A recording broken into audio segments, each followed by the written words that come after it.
Sox may be off, but we have baseball on NESN here tonight. Minor League Baseball. The Portland Sea Dogs, the AA affiliate of the Boston Red Sox, hosting the Bowie Bay Sox, the AA affiliate of the Baltimore Orioles. Glad you could join us. I'm Adam Peller alongside former Red Sox pitcher Ken Ryan. Our crew is in Portland, Maine, but we are here in the NESN Television Center, part of a new technology we're piloting. It allows us to be here in studio while our crew does the work up in Portland, Maine. So the Sea Dogs hosting the Bay Sox.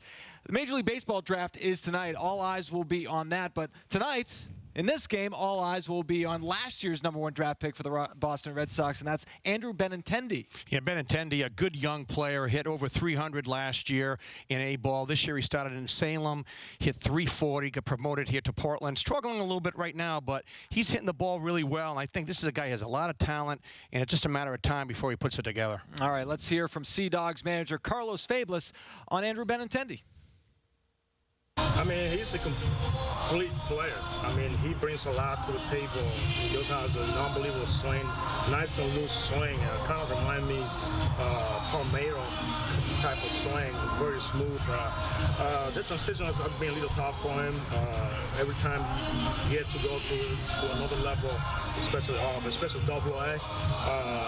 it's an adjustment that needs to be made, and he's in the process on that. I don't think the stats show how well he's been swinging the bat. Unfortunately, he's been hitting the ball hard by a lot of people, but there's no doubt in my mind that he's going to get going anytime. So Benintendi hitting third for the Sea Dogs tonight. We'll take a closer look at the lineup and tonight's starting pitcher for the Portland Sea Dogs, Kevin McAvoy, Bryant University alum. It's all on the other side. Welcome back to Hadlock Field in Portland, Maine. Getting ready for minor league baseball here on NESN as the Portland Sea Dogs host the Bowie Bay Sox. The national anthem just wrapping up and the ceremonial first pitch about to take place. Bill Buckner throwing out the first pitch. Of course, he was at Fenway Park a couple of weeks back as they honored the 1986 American League champion Boston Red Sox. Wade Boggs, number 26, retired at Fenway Park, and joined by Ken Ryan as we watch Bill Buckner throw out the first pitch and do a great job at that. And you played a little bit with Bill Buckner in AAA, at the AAA level. Well, Bill Buckner in '88, he signed a minor league contract, so he was in camp working out with Pawtucket. I was in A-ball at the time, but he'd be walking around the clubhouse, and I'll tell you, a lot of respect for that man. What a great career he had. He's a couple hits shy of 3,000 hits. I mean, he's had a tremendous career, and obviously what he had to go through and because of the World Series in '86, and then a few years back having him come out and throw out the first ball, and the great applause he got. I tell you what thing, he definitely well-deserved and a great player. Welcome back to Boston with open arms, no doubt about that. Let's take a look at the starting lineup tonight for the Bowie Bay Sox, the AA affiliate of the Baltimore Orioles. Julio Bourbon leading off, playing center. Adrian Marin, the shortstop, batting second. Garabis Rosa, he's the first baseman. He's batting third. Chase Cisco, the DH. Joey Terdoslavich in right field. Tucker Nathans in left. Austin Wins, the catcher. Drew Dosh, third. Jeff Kemp is your second baseman. And pitching for the Portland Sea Dogs is right-hander Kevin McAvoy. McAvoy making his 7th start of the season. His last start coming back on June 2nd. He got the loss in that game, going 3 innings. Was on the DL for about a month and has come back. Started the season very well, his first 3 starts, and then got into a little bit of a rut. Good fastball, 92 to 94, good slider and a change. Let's take a look at the defense for the Portland Sea Dogs. Drew Dosh, Adrian Marin, Jeff Kemp, Ryan Court, Zue Lin, Sean Coyle, Nate Fryman. We'll talk more about Nate Fryman coming up, and Cole Sturgeon, Andrew Benintendi. We'll be talking about him quite a bit tonight, and Aries Tavares in right field, and Jake Romansky, the #1 catching prospect in the Red Sox organization right now. Home plate umpire, Richard Riley. First base, Derek Gonzalez, and your third base ump is Mike Wiseman.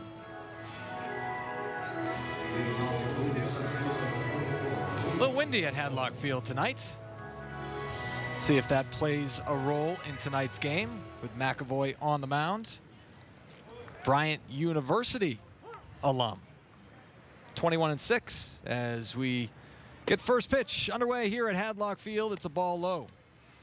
And for McAvoy, he has struggled with his control, and that's a big thing to look at early in the game here, having that fastball command working ahead in the count.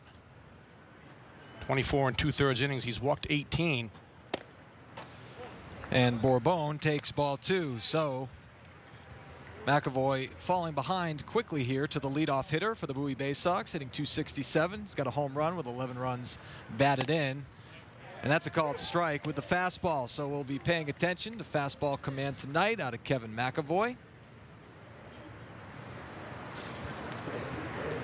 Working quickly here, Bourbon squares.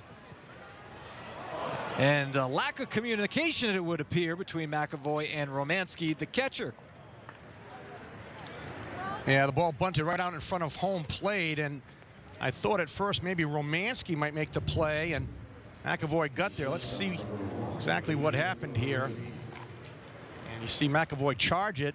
And I think you're right, just a lack of communication. McAvoy looked like he stepped away thinking Romanski was going to make the play. And as it goes into the book, a base hit, leadoff base runner for the Bowie Bay Sox. Sort of no man's land there, Ken, or do you think that the catcher has priority, or the McAvoy should have called him off? Well, I think that's more of Romanski's play than it is McAvoy's. And just that bunt kind of laid out right in no man's land, as you mentioned. Good bunt, and Bourbon runs pretty well also. So it would have been a tough play. Of course, the pitcher, not going to blame the pitcher here. Never. McAvoy working from the stretch for the first time tonight. Gets ahead of the hitter this time.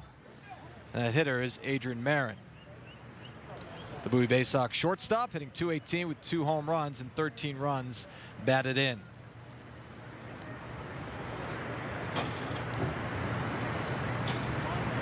McAvoy looks at first. Bourbon in safely. His first career start against the Bowie Bay Sox. It's McAvoy. Has 1 quality start on the year, making his 7th start with the Sea Dogs. The 0-1 pitch. Another strike. That's a good sign. A good fastball right there from Kevin McAvoy. And he's got a lot of movement on his fastball. Throws a 2-seamer, gets a lot of ground balls. And sometimes that 2-seamer tough to control.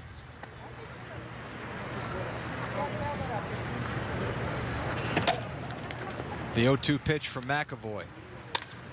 This one grounded to the second baseman, Sean Coyle. And so the Sea Dogs not helping themselves out early on in this one. Yeah, tough play there by Coyle. He got to the ball in the hole, and an off-balance throw to second base. I think it would have been difficult to get a double play, trying to get that lead runner. You see the ball here hit to the left of Coyle, and he just throws this one off balance, and just a difficult play for Lynn, the shortstop. That throw down by his ankles, and you're right, not the way you want to start the ball game. This team struggling, and they're looking to turn the tide here, and not the way they want this game to start. And the Sea Dogs have lost 5 straight at Hadlock Field, to your point, Ken. 3-game series against the Bay Sox ends tonight as McAvoy falls behind to the number 3 hitter, Garibez Rosa. Rosa hitting .371 with 5 home runs on the year in the middle of the Bay Sox order. 2 men aboard. And he squares the bunt, so despite the numbers from Rosa, he's going to play a little small ball. And not what we were expecting right there, was it, huh? The number 3 hitter. The big batting average and the home runs, and he's squaring, trying to move the runners into scoring position. So a bunt single to start things off for the Bay Sox. An error. And here we are. 2 men aboard, no outs. McAvoy in a jam early.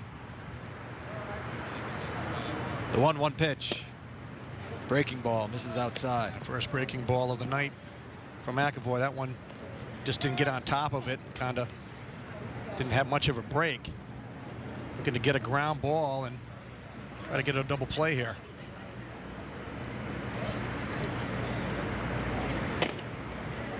Nice location from McAvoy there to even the count at 2-2.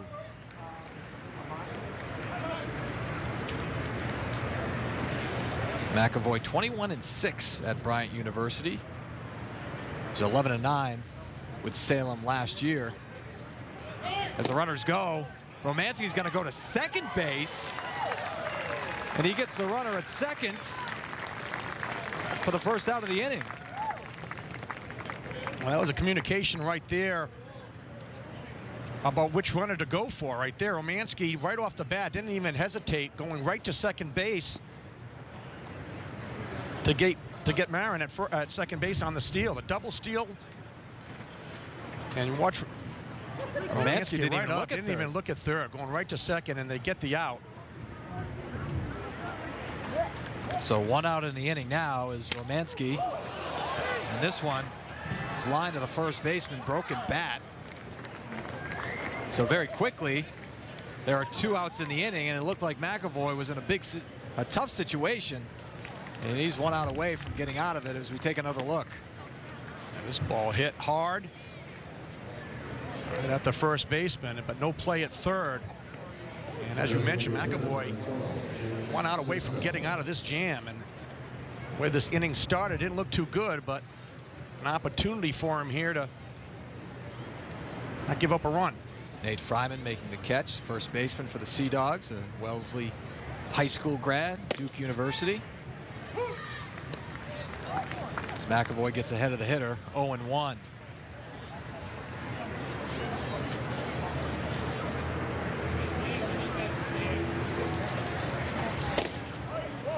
Just misses, so that evens the count at 1 ball and 1 strike. Chase Cisco up at the plate.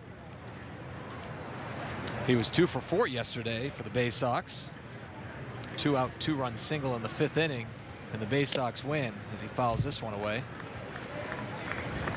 Bay Sox won 4-1 yesterday behind John Means, who earned his first win at the AA level, went 7 innings, allowed 1 run, just 4 hits.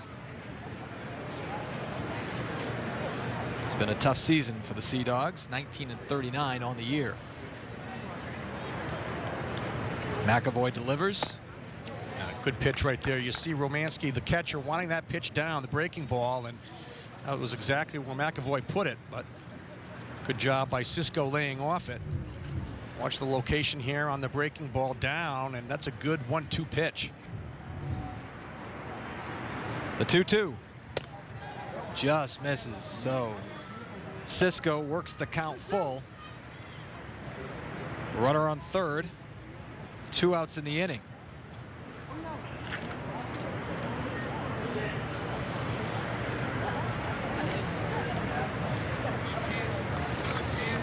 The 3-2 fouled away. McAvoy up to 19 pitches in this first inning. Came off a 71 pitch effort in his last start against Reading.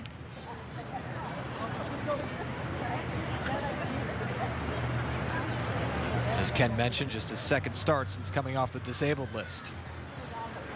3-2. Check swing, they'll appeal, and he's out. So a strikeout to end the inning for McAvoy. The Bay Sox, they strand a runner at third after the first 2 reached. And after the top of the first inning, Sea Dogs are going to come up to bat for the first time. Sea Dogs about to hit for the first time tonight as we take a look at the starting lineup. Sean Coyle, your second baseman, leads off. Zhu-Wei Lin, your shortstop, he'll bat second. Andrew Benintendi, last year's first overall pick for the Boston Red Sox, in center field. Nate Fryman, your first baseman, bats fourth. Ryan Court, playing the independent leagues last year, he'll bat fifth. Cole Sturgeon, your left fielder. Jake Romanski, your catcher. Anuri Tavares in right, and Jace Ray is your DH. It's Brandon Barker on the mound for the Bowie Bay Sox. Yeah, Brandon Barker having a good season for Bowie. 4-2 on the season. 2.73 ERA, 56 innings pitched. He struck out 46, allowing only 17 walks. So good command, good fastball. Last start back on June 3rd. This one fouled in front. No decision in that game, went 6 innings. Sean Coyle, 246, 2 home runs on the year for the Sea Dogs second baseman. Barker delivers. Swing and a miss, strike 3. So good start for Barker as we take a look at the defense for the Bowie Bay Sox. Left to right, Drew Dosh, Adrian Marin, Jeff Kemp, Garibez Rosa. In the outfield, Tucker Nathans, Julio Bourbon, Joey Tertaslavich, and behind the plate is Austin Wins with Barker on the mound.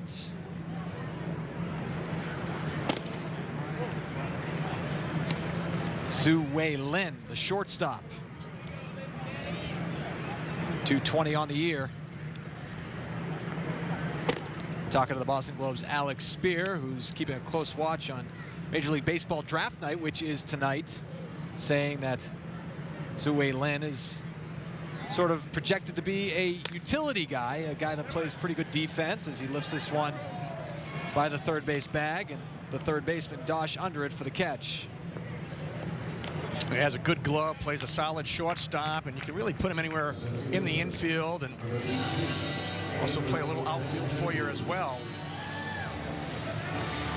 Stepping up to the plate is Andrew Benintendi, selected by the Boston Red Sox last year with the 7th overall pick.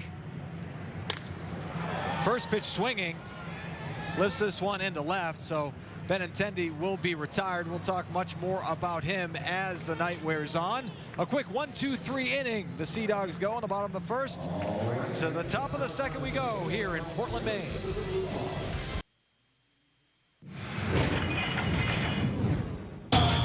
He's just going to be a guy got a power sinker with a good slider. When he got the sinker going, I mean, he's tough to hit. You know how a sinker is sometimes is up on the zone, stay flat, but when he's down on the zone, he's unhittable. He brings a lot of passion to the game, and the guys will sweat a lot on the mound. So every time he takes the bump, I feel pretty comfortable with him pitching. You know, you've got the. All right, that's Sea Dogs manager Carlos Fablis talking about tonight's starter Kevin McAvoy. Fablis in his first season at the helm of the Portland Sea Dogs, and McAvoy his first season at the AA level. McAvoy doing a great job last inning to get out of some trouble. Change up right there, misses outside. Take a look at the Portland Sea Dogs dugout. This one is lined into left field, but Sturgeon is there for the first out of the inning. So a much better start to the top of the second inning for the Sea Dogs. So you get the first out as Tucker Nathan steps up to the plate. Well, McAvoy doing his job, getting ahead, and Tertaslavich hit that ball good to left field, but a couple pitches and keeping that pitch count down, getting the first out.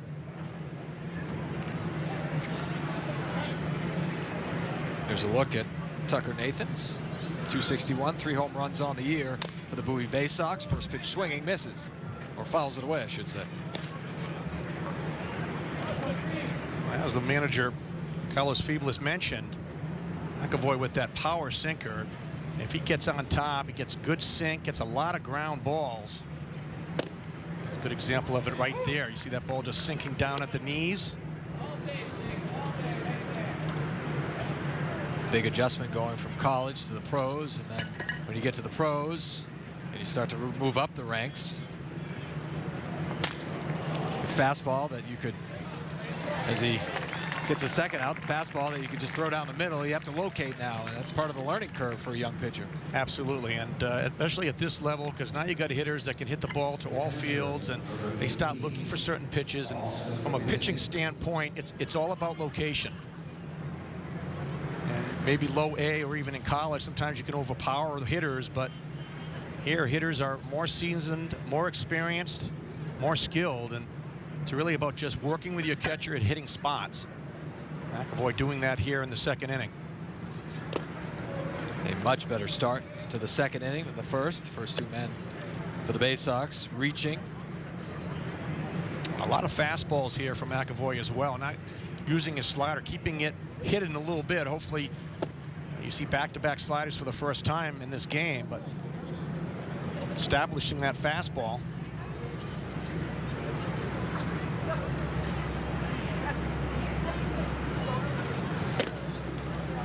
Fastball strike right there. You had said that you had spent quite a bit of time in single A before you went up to the double A level. I did. I spent about 4 or 5 years, unfortunately, at the A-ball level. It's McAvoy able to get shallow fly ball. Coyle caught it in the palm, but able to corral it for the 3rd out of the inning. So a 1-2-3 second for Kevin McAvoy. Sea Dogs coming to bat.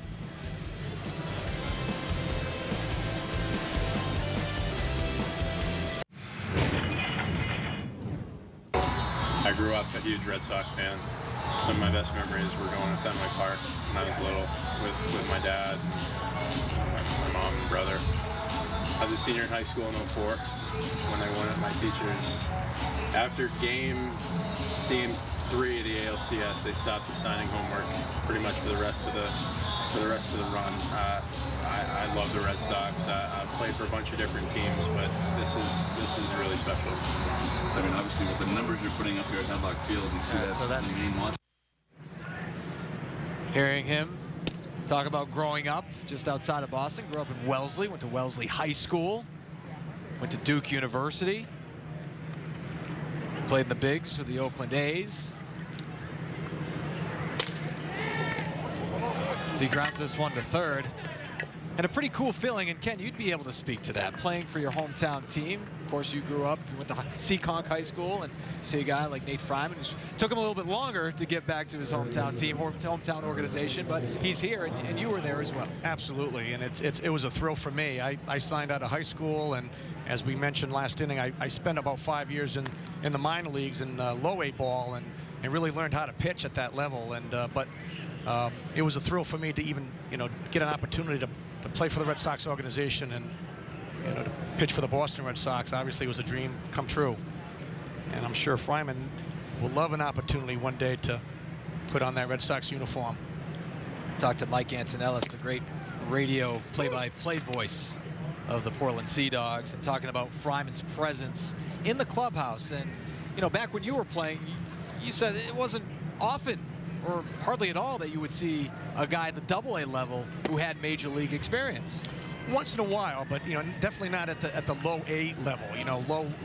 Low A ball or short season A ball, and then once you get to the double A level, you start running into guys that maybe had a cup of coffee or maybe had some success for a period of time at the double A level, and all of a sudden you realize, wow, I'm pretty close. I'm not that far away, and then you just pick their brains. You ask them, what does it take? What are you doing? You kind of watch those guys that have had success, and you stop modeling some of the things that you're doing after what they're doing. Ryan Court able to reach. Court, who actually was in the independent league last year. So Court getting an opportunity. But just one more note on Fryman. He's a young man that has had experience at the pro level, at the big league level, I should say. And he's just a wealth of knowledge. And for a lot of these young players here at Portland for the very first time, he's a great reference to go to and get some tips from. Now Cole Sturgeon, your batter. 1 out in the inning. First pitch swinging, chops this one to second. Looks like 2, or maybe not. So 2 outs in the inning.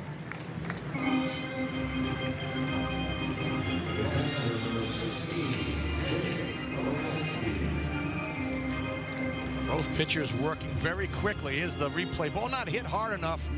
High bounce here, and the flip from Kemp to Marin. Marin just holding up at the last minute. Not worth taking a shot to rush a throw.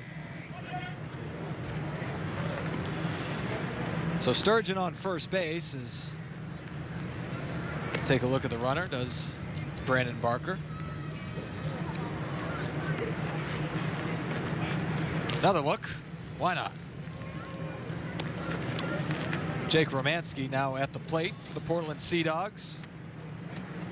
#1 catching prospect in the Red Sox organization at the moment. Another throw over, keeping Sturgeon close with 2 away. 3 throws in a row. Sturgeon, good speed.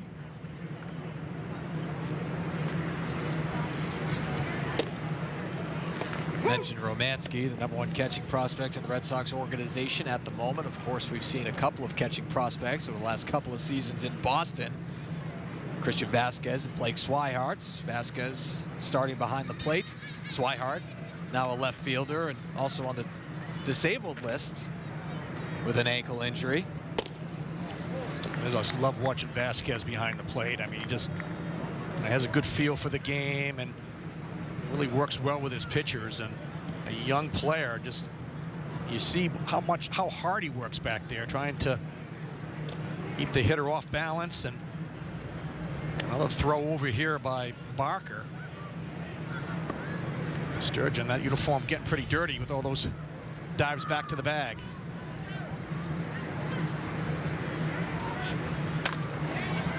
Swing from Romanski. You mentioned Sturgeon has 3 stolen bases between the Paw Sox and the Sea Dogs. He's played 2 games with the Paw Sox this year. All 3 stolen bases have come with the Sea Dogs. He's 3 for 3, or 3 for 6, I should say.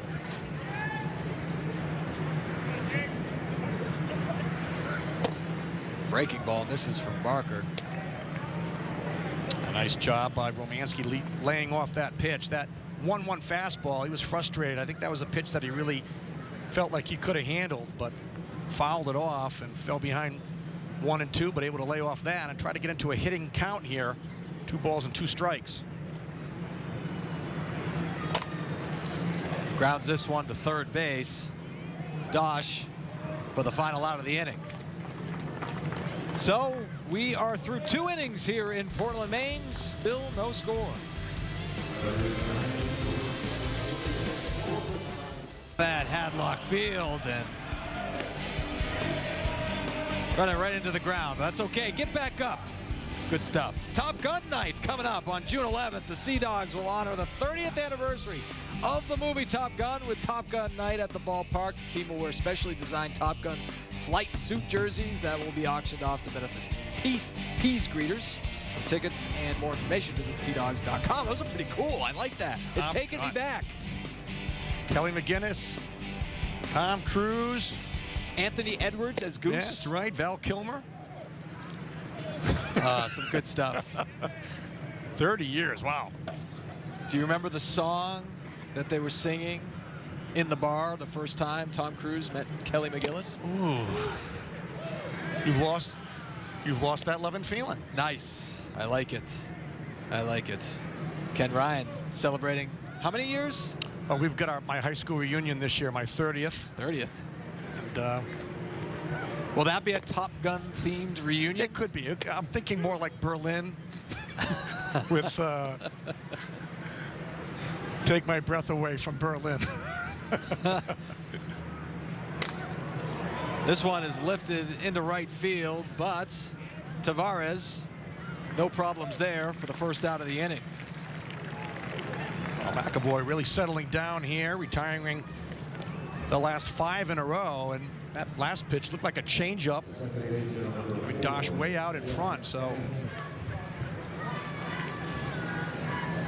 McAvoy settling in and getting himself back on track. Looked like the Bowie Bay Sox would jump all over McAvoy early. They had an opportunity in the first inning. The first 2 men reached. Some miscommunication between McAvoy and Romanski in front of the plate.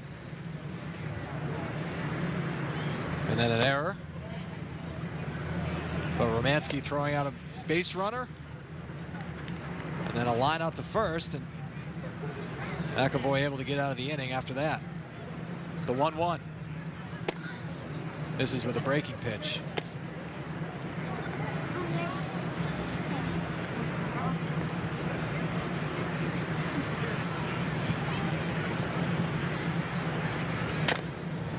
Chops this one in front of the mound, but off the foot.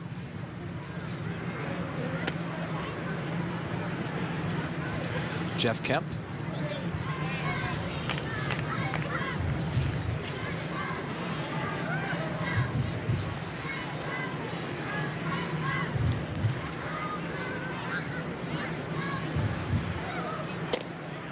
Close pitch, but misses with the breaking ball. Yeah, that one not where he wanted it. It looked like a backdoor slider and almost caught the inside corner, but Romanski wanted it away on the outer half, running the count full. Here's a look at the last pitch. Late break and almost caught the inside corner. So that's an F9. So Tavares with the first 2 plays of the 3rd inning. McAvoy has 2 outs quickly here in the 3rd. He's now retired 6 in a row. 7 in a row, excuse me. And we talked, you know, Adam, about his command, you know, having to get ahead with that fastball, working ahead in the count, the high base on ball numbers. But so far tonight, McAvoy really in control and right there, getting ahead with the fastball, jumping ahead. McAvoy doing his job, getting ahead. He's had at least 1 walk in each of his starts this year. Walked 6 back on April 25th. 4 on May 1st. Then went on the DL, as you mentioned earlier. So far tonight, though, no walks, although he does have 3 3-ball counts.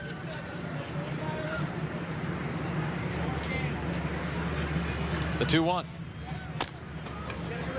Right back to McAvoy. He's got an easy play.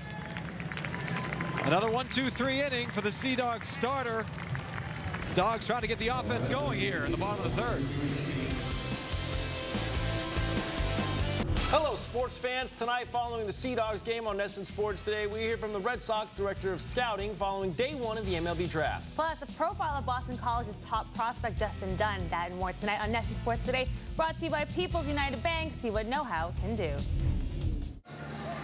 Back here at Hadlock Field, no score as we head to the bottom of the 3rd. Of course, keeping a close eye on draft night in Major League Baseball. The Red Sox have the 12th overall pick. Don't have another pick until the 51st pick of the draft. Of course, last year's 1st round selection, the 7th overall pick, Andrew Benintendi playing for the Sea Dogs tonight as we take a look at Anuri Tavares batting for the first time tonight.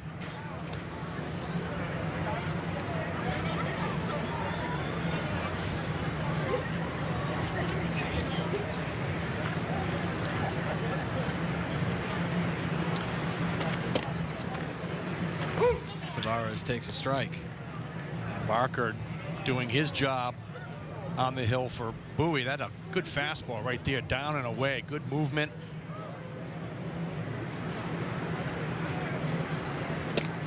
Misses outside. An exciting night for a lot of young men out there, of course, being draft night. Of course, we know about the big names as Tavares grounds to first. As we take a look at some recent 1st round picks made by the Boston Red Sox. Andrew Benintendi, 7th overall last year. Take a look at the rest of the list. We saw Devin Marrero the other night, AAA Pawtucket. Brian Johnson on that roster as well, and so is Pat Light. Last 7th overall pick the Red Sox had was Trey Ball back in 2013. Notable 12th pick is a guy that we may recognize, a name you may recognize, Nomar Garciaparra. He was a 12th pick by the Red Sox.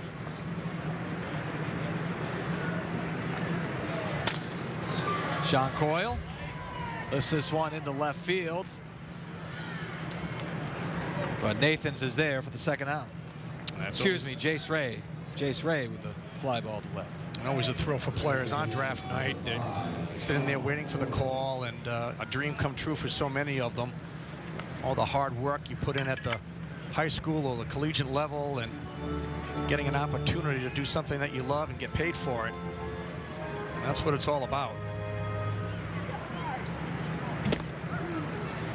And then starts a journey that ultimately, hopefully, leads it to the big league level. But it on the way, you've got to stop at many different levels. A ball, you got short season A, you got long season A, and then you have the double A level that we're watching tonight.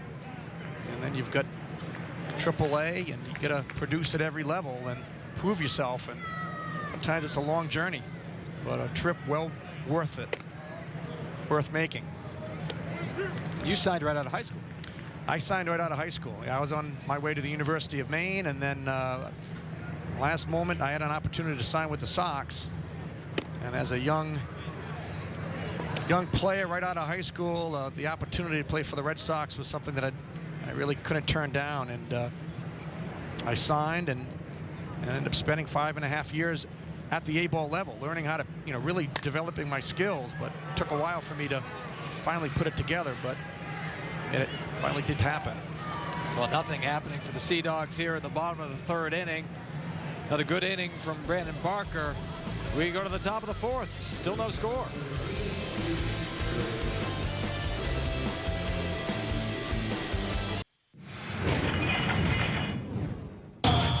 He's just going to be a guy got a power sinker with a good slider.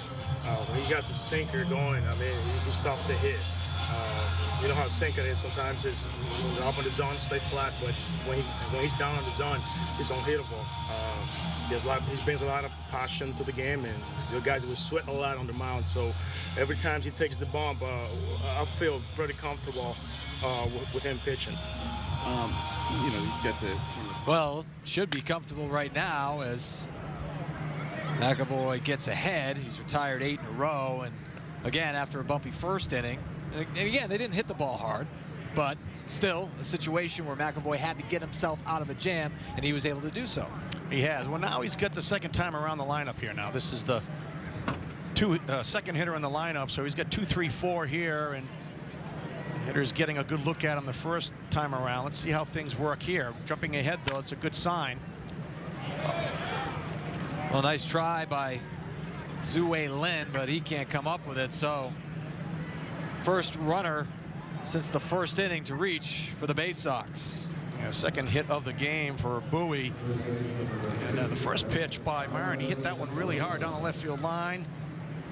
McAvoy comes back, fastball, and that one hit hard as well through the hole, and a leadoff base runner.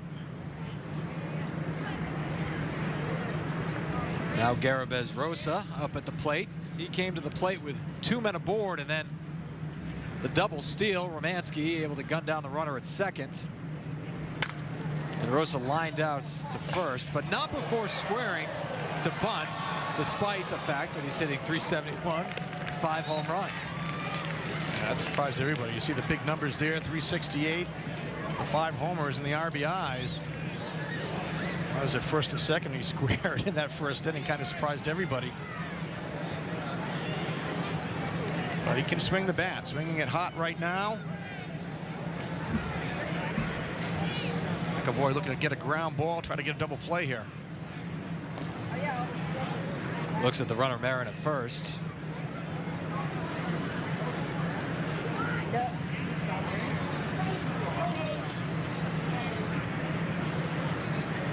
No score here in the top of the fourth inning at Hadlock Field. You see Marin, 8 attempts. He's stolen 4 bags. McAvoy doing his job, keeping him close.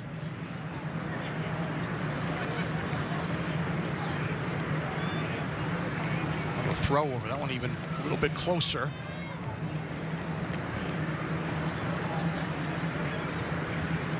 We talked about Romansky, the catcher. He's got a good arm. McAvoy trying to give him an opportunity if he does go here. This one swung and driven to right field, and that's trouble. Tavares pursues. The runner Marin is going to score from first base.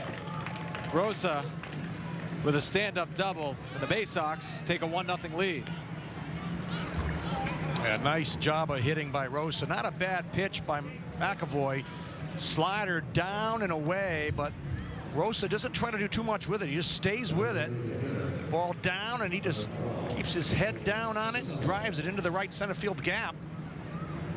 Marin with good speed around second, around third, able to score. And their first run of the game is in here for Bowie. Marin had to slow up to see if the ball was going to be caught and still scored from first. 7th double of the season for Garibez Rosa, with Chase Cisco stepping to the plate. And he swings on the first pitch, lines this one into center field, excuse me, my Boston accent coming out there. We got men on the corners for the Bay Sox. And as we talked about, the second time around the lineup here now for McAvoy, and the 3rd straight hit. And this one a solid single up the middle by Cisco. Fastball right down the middle, and Bowie very aggressive here. Looking fastball, getting it, and not missing it. Well, you mentioned second time through the order now. And McAvoy running into some problems.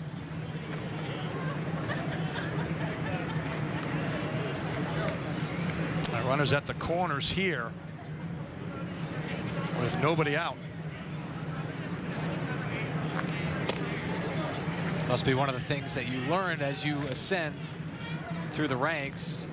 McAvoy's case, now at the AA level, learning how to pitch to hitters that are a little bit more advanced, but also making adjustments as they go through the second time in the order, third time through the order.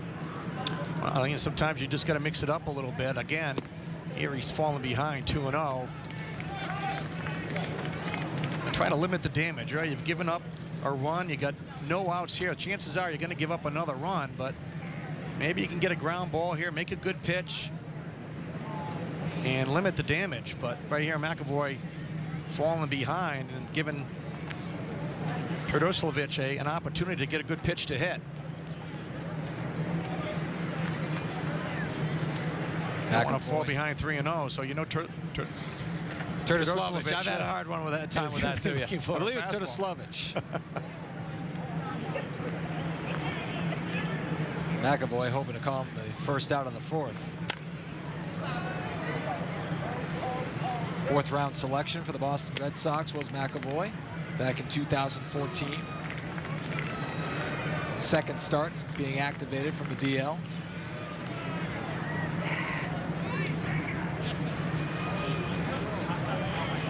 Enters the 2016 season ranked as the number 21 prospect in the Red Sox organization. Nice pitch right there, just misses. Yeah, that was a good breaking ball. It looked like a strike, but might have been a little low. 2-1, trying to mix it up a little bit here on a hitter's count. Falls behind now 3-1.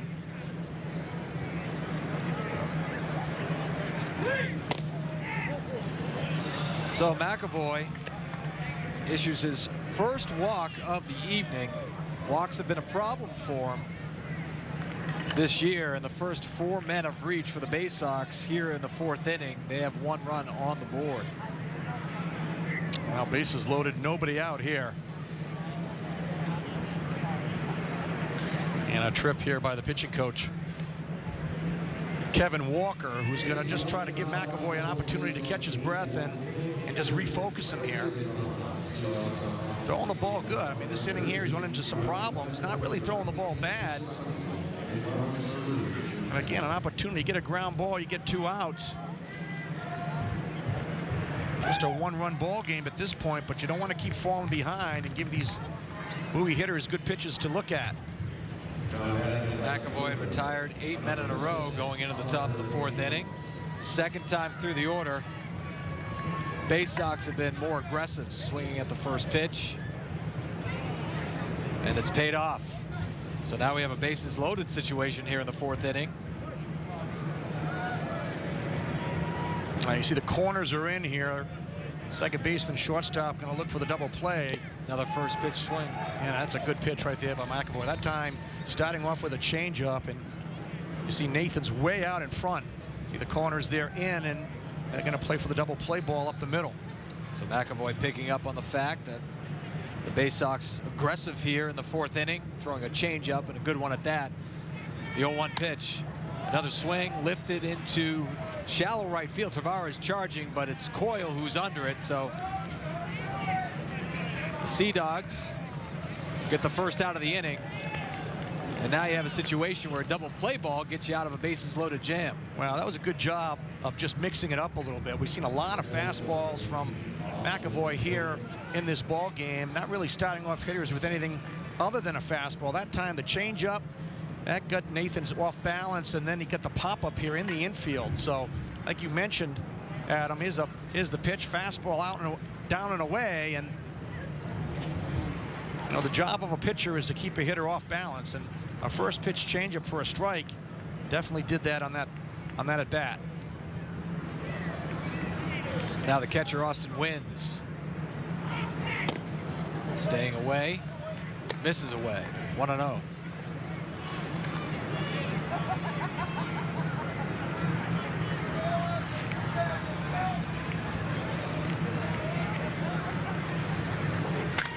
Swinging a drive deep to left field.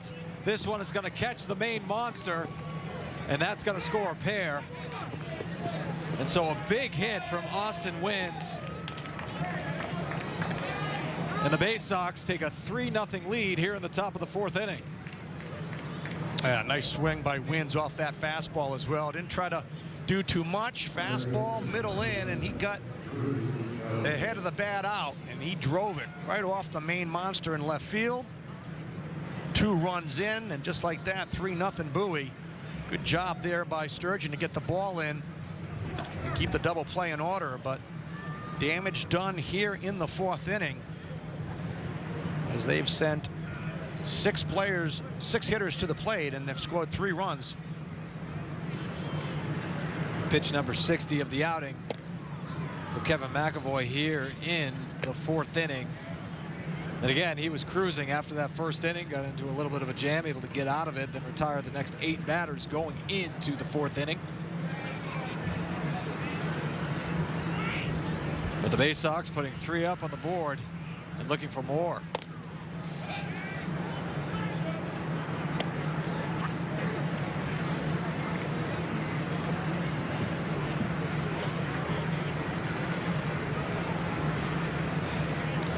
Top of the hour here in Portland, Maine, Hadlock Field. Portland Sea Dogs hosting the Bowie Bay Sox. Adam Pellerin alongside former Red Sox pitcher Ken Ryan with you this evening. Sea Dogs trailing 3-0. All 3 runs scored here in the top of the 4th inning. Kevin McAvoy on the mound for the Sea Dogs. 4th round pick of the Boston Red Sox back in 2014, Bryant University alum.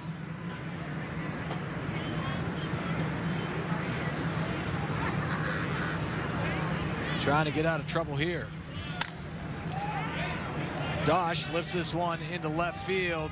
The runner is going to try and score. Turtislavic does, and it's 4-0 here at Hadlock. Well, Sturgeon not with a very strong arm out in left field, and Turtislavic right off the bat knew he was going. And the ball not hit very deep, but they were going to challenge his arm. You see him get set up, and the throw off the mark, and another run in. 4 runs here for Bowie in the 4th inning. McAvoy allowed 6 runs in his last start. Only 3 innings pitched in that outing. He's made it into the 4th, but he's down 4-0.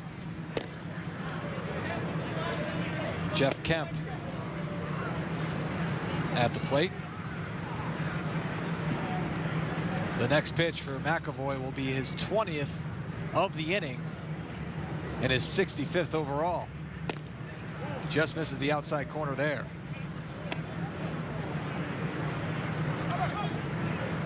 And again, Ken, we talked about it, 2nd time through the order. You can see the Bay Sox hitters making adjustments, being aggressive, and it's paid off for them. Well, as you mentioned, they were very aggressive this time around, and jumping on that first pitch fastball.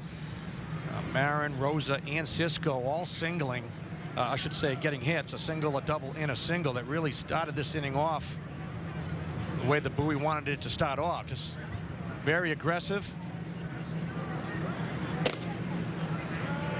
Another 3-ball count for McAvoy.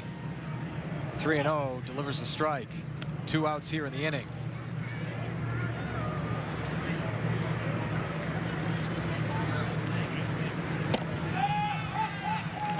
Gets Jeff Kemp to swing there, so he's worked it back to a full count.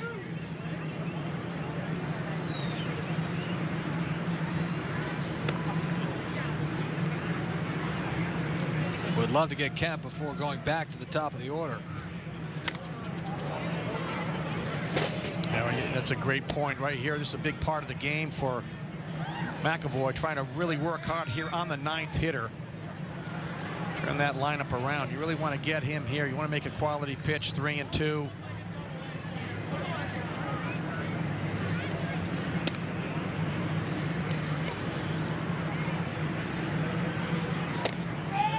Oh, close pitch right there. McAvoy wanted it. Yeah, 3-2 breaking ball, and that just missed the inside corner. Second walk of the inning. Here's the breaking ball. You see Romanski setting up in a good frame, but just a little bit inside. And the inning continues. This will be the 9th hitter of the inning for the Bowie Bay Sox.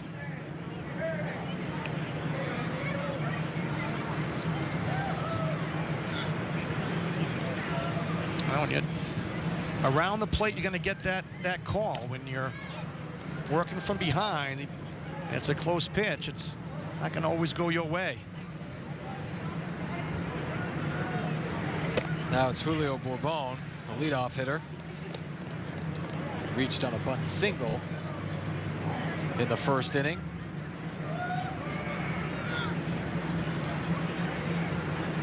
Grounded out to the pitcher in his second at bat. Has an opportunity to add even more runs on the board for the Bowie Bay Sox. The 1-0 misses outside.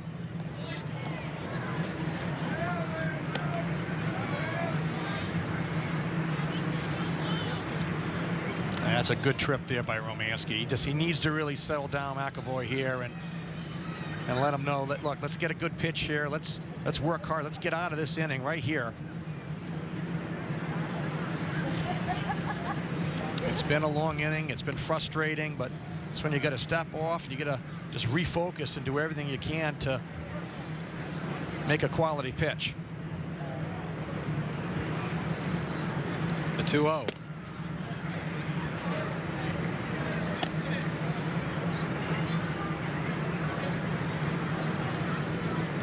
Action in the Sea Dogs pen. You figure there might be. A tough inning for McAvoy. He's now walked yet another batter, so back-to-back walks issued. And you wonder how much longer he has. Drehoff in the bullpen getting ready. Bay Sox batting around here.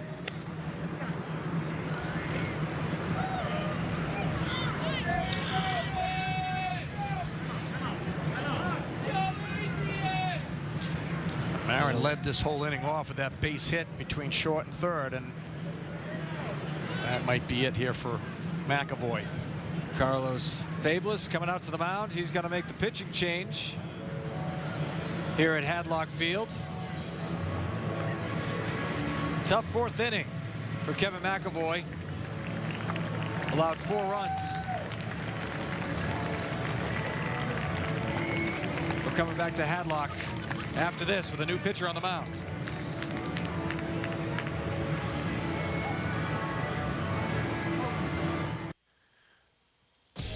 Tough inning here in the 4th inning for Kevin McAvoy, as 3 hits, a double here by Rosa, scoring Marin the first run of the game, and then the big blow, the double off the bat of Austin Wynns off the main monster, and that scored 2 more runs. So 4 runs in here in the 4th inning as the Bowie Bay Sox have a 4-run lead. So Kevin McAvoy unable to get out of the 4th inning as the Sea Dogs have to go to their bullpen. And it's Jake Drehoff, the left-hander.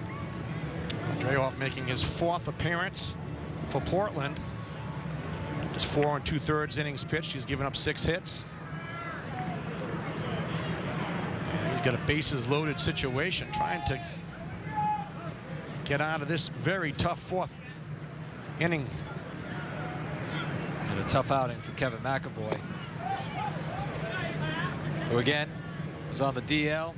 His third start, or second start, I should say, since coming off the DL.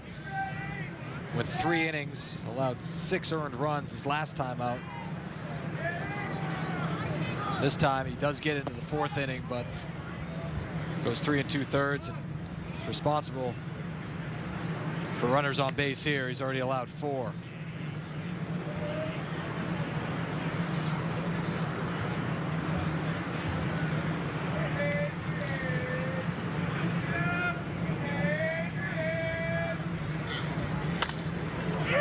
This one lifted in the right field. Tavares chasing, not going to have a play. That's going to plate at least 2, maybe 3. Tavares has trouble with it. And it looks like that cleared the bases for the Bay Sox. And they take a 7-0 lead. All 7 runs scored here in the 4th inning. Adrian Marin, second hit of the inning, and a triple here. And talk about perfect placement. The ball not hit very hard. Looked like he got jammed. And I don't think he even thought it was going to be a fair ball. And then that ball just dropping right in front of Tavares in right field. And he had some problems with it. It gets away from him. And just like that, clearing the bases, and a big 7 runs here for Bowie. You can officially close the book on Kevin McAvoy. A disappointing outing, to say the least.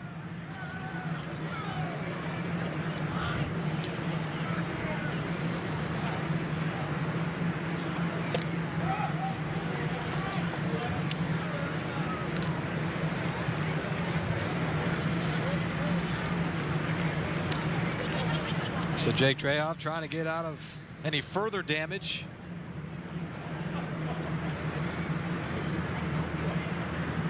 The 0-2. Nice job by Romanski to keep the ball from heading to the backstop. Yeah, nice job by Romanski, having to go to his left to block that ball. That would have been another run. Able to keep the ball in front of him. On the Bowie Bay Sox, last year's Eastern League champs. They are the AA affiliate of the Baltimore Orioles. 25-34 on the year. Swing and a miss. Romanski's going to have to throw to first, and he does. But the damage certainly done here in the top of the 4th inning. The Bay Sox put 7 up on the board, and they lead 7-0 heading into the bottom of the 4th.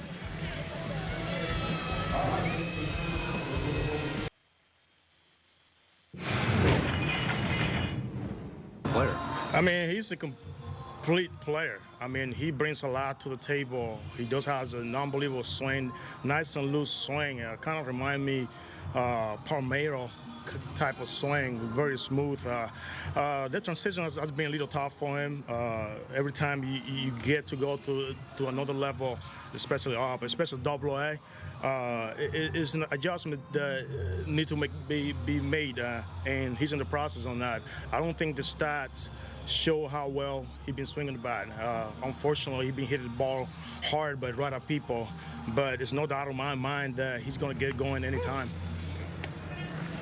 So that's Carlos Fables talking about Andrew Benintendi.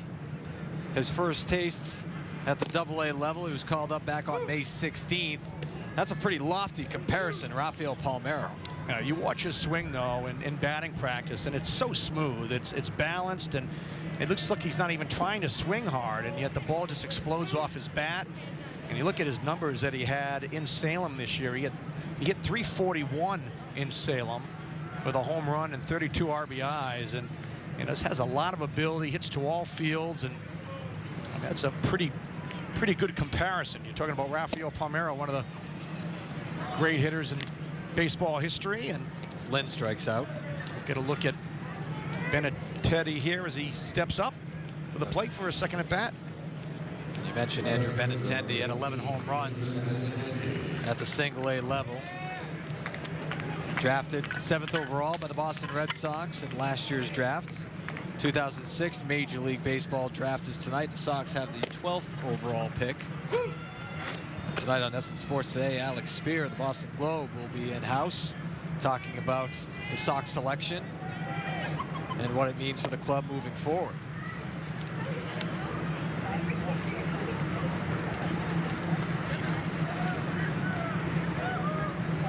You can see the numbers as Ken was talking about with Salem.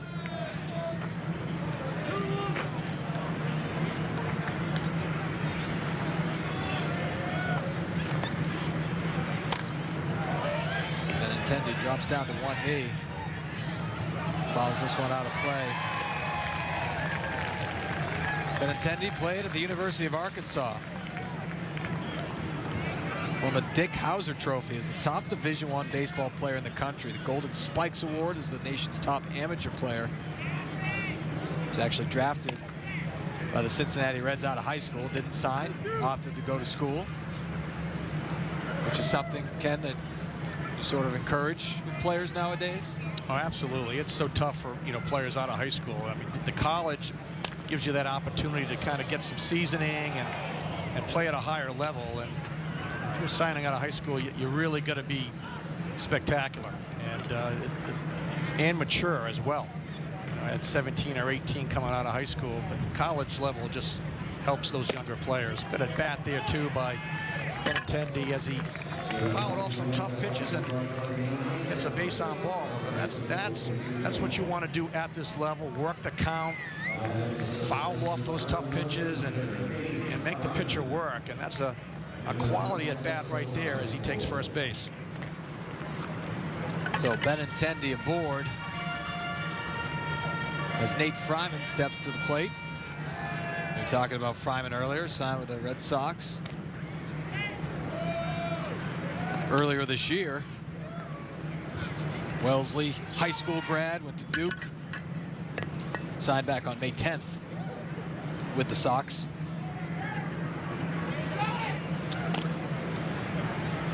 Has major league experience, plenty of it. 116 games. And 9 big league homers.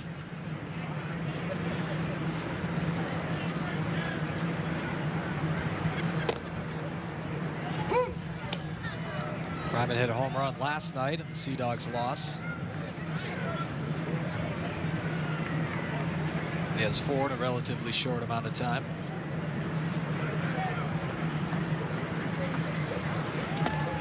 Doesn't chase there, and it's 1-1. Now, what are you looking for out of a hitter in Benintendi's situation? And not necessarily a highly touted prospect, but just a hitter that has ascended from high A in Salem up to the AA level. What's one of the first things, or a number of things, that you look for out of a hitter? Well, I think what a hitter needs to learn at this as he moves up the ranks is plate awareness, recognizing pitches early as it's coming out of a pitcher's hand, knowing if it's going to be a strike, what kind of pitch it's going to be. That's one of the things as a young hitter, you start to develop, and looking for tendencies from pitchers, what they like to throw in certain counts. All of those things, start to form in your head, and that's how you start to develop as a hitter, looking for pitches. And if a pitcher if he drops down a little bit when he throws his curveball, if he slows down his motion when he's throwing a changeup, all of those little things at this level is where hitters really start to develop. And Benintendi's going to run, and he's going to be called out trying to steal second base. So Benintendi tries to steal second, gets thrown out. The Sea Dogs aren't able to put anything together here in the 4th inning. They trail 7-0 heading into the top of the 5th. The hitting streak has reached 29 in a row. Jackie Bradley. There is absolutely no telling what this kid can do. Congratulations to Jackie Bradley Jr., May's American League Player of the Month. Hey, June 21st is Jackie Bradley Jr. bobblehead giveaway night at Hadlock Field. The first 1,000 fans will receive a JBJ bobblehead. Gates open at 5:30 as the Sea Dogs host the Harrisburg Senators at 7 p.m. Tickets still available at seadogs.com. A lot of fun here at Hadlock Field, always has been. Red Sox affiliation began back in 2003. Assistant general manager is Chris Cameron. He's been with the club for many years now. Does a great job. Director of media relations as well. Chance Cisco steps to the plate. He's 1 for 2 with a single. Hadlock Field, a great place to watch a ball game. Great atmosphere, good food. One of the great things about the Boston Red Sox organization and its affiliates is that they're all close by, for the most part. You have, of course, AAA Pawtucket, AA Portland, and Single A Lowell as Dreyoff gets Cisco to ground out to start things here in the 5th inning. New, of course, played at the AA level. It was in New Britain. Yeah, beautiful Beehive Field. In New Britain, Connecticut. It was actually a high school field. And, wow. It was not beautiful, believe me when I tell you. But clubhouse a little bit different probably than Hadlock Field. I had to pile my cleats on top of each other because it wasn't wide enough for 2 spikes. Believe me, it was a tough place to play, and it made you want to get out of there as quick as you could. But you appreciated it. You know, you appreciated it, and you know, we talk a lot of times about, you know, the long bus rides and this and that, but you build a lot of friendships and talk about the game and what you need to do to improve and get better, and you build relationships with other players that last a lifetime. And then you got the call after how many years in the minor leagues? I spent 6 years in the minor leagues. I was a starting pitcher for a number of years, and then was given an opportunity to pitch in the bullpen, and that's really where I started to be successful. How much of an adjustment was that for you to go from a starting pitcher to a bullpen? I loved it. I loved being a relief pitcher because I came to the park every day knowing that I had an opportunity to pitch. You know, for me, every 5th day, I had to wait, and I knew exactly that I was going to pitch on a Friday night at 7 o'clock. I knew on Monday night that I'd be pitching on Friday. I kind of like the idea of coming and not knowing when I was going to pitch and waiting for the phone to ring. Base on balls here. Turtislavich draws the walk. Former Red Sox pitcher Ken Ryan joining us here tonight. I'm Adam Pellerin, Sea Dogs, Bowie Bay Sox. And talking about, you liked coming out of the bullpen. You liked, making the transition, but not everybody does. No, that's true. And I mean, a lot of these players that we're seeing here at this level, a lot of these starting pitchers, I think the organization looks at them as maybe a setup man or possibly a closer or a middle reliever down the road. And, they're getting their work here. They're getting their development. And let's not forget, this is what this level's about. Yes, they want to win. Winning is a big part of it, but it's also developing and learning to pitch and to hit at this level. It's not easy. And I always felt that, if you can play at this level and you can put up really good numbers at this level, then you can play at the big league level. Now, this is really the line that really draws, you can really get a real good feel for a player, what his ability is like. And sometimes it takes more than 1 year. You need to come here and you need to learn, you need to watch your teammates. And for me as a player, I learned so much from my teammates. I watched how somebody gripped a curveball or a slider or a changeup. I watched their demeanor on the mound and how they handled certain situations, and that's helped me to grow as a pitcher. Well, for a lot of these guys, they have to be students of the game, coming from wherever they came from, being the best guy on their team, and they're not the best guy on their team anymore. And that's another thing too. You're going to have to deal with failure. You're going to have to learn what it takes to pick yourself up. You're not always going to be successful. You might hit 300 in A-ball. You might win, 10, 15 games at the A-ball level or be a closer. You get to AA, you might struggle. And now you got to kind of look yourself in the mirror. You got to dig down deep inside. You got to figure out what it takes to be successful at this level. And this game is about adapting. It's about making changes in your ability. And and if it's a hitting, if it's in your mechanics, or if it is a pitcher, if it's in your mechanics, that's what it takes. Tucker Nathan strikes out right there, so Drehoff, the second out of the inning. And that part of the game really hasn't changed all that much. No, and that's what a good coach is there for, you know, to help you along with that. And, you know, if you're a player that's got the ability, you've got the arm, you've got the breaking stuff, you know, and maybe you're just lacking the focus or the mental game, you know, that's what a veteran player or even a coach can help you with. You know, it's and this is a grind. It's a lot of games. It's every day. It's wearing on you mentally and physically. And, you know, it's good to have somebody on that team as a coach, or if it's a veteran player that you can go to again and get a feel for what it takes. One of the veterans on the Sea Dogs team we've been talking about throughout the night is Nate Fryman. That's a perfect example of a guy who has major league experience and can be such a useful resource for a lot of these young guys, especially the position players. The pitchers not so much because, well, you guys are your own separate creature. You guys are different eggs, but you know, for position players, I'm sure they, you know, asking him a lot of questions about what it's like at the big league level. Absolutely. I mean, you pick his brain, and you know, there's a lot of, you know, at the AA level, there's a lot of bus trips, and there's a lot of late night bus trips, and that's when you're, you know, sometimes you strike up a conversation and you can learn something, or maybe you listen to what a hitter's tendencies are, or what he's thinking in the box, or what he's looking for from a certain pitcher in a certain count. And those are the little things that you stick in your brain and your memory bank, and those are the little things that make you a better ball player. And you got to, you know, you're constantly watching, because this game, there's a lot to see. If you're not paying attention, you can miss it. Drehoff picks up the strikeout right there, so a nice inning of relief for him. The Sea Dogs still scoreless, trying to put some runs up on the board as we head to the bottom of the 5th inning here at Hadlock Field.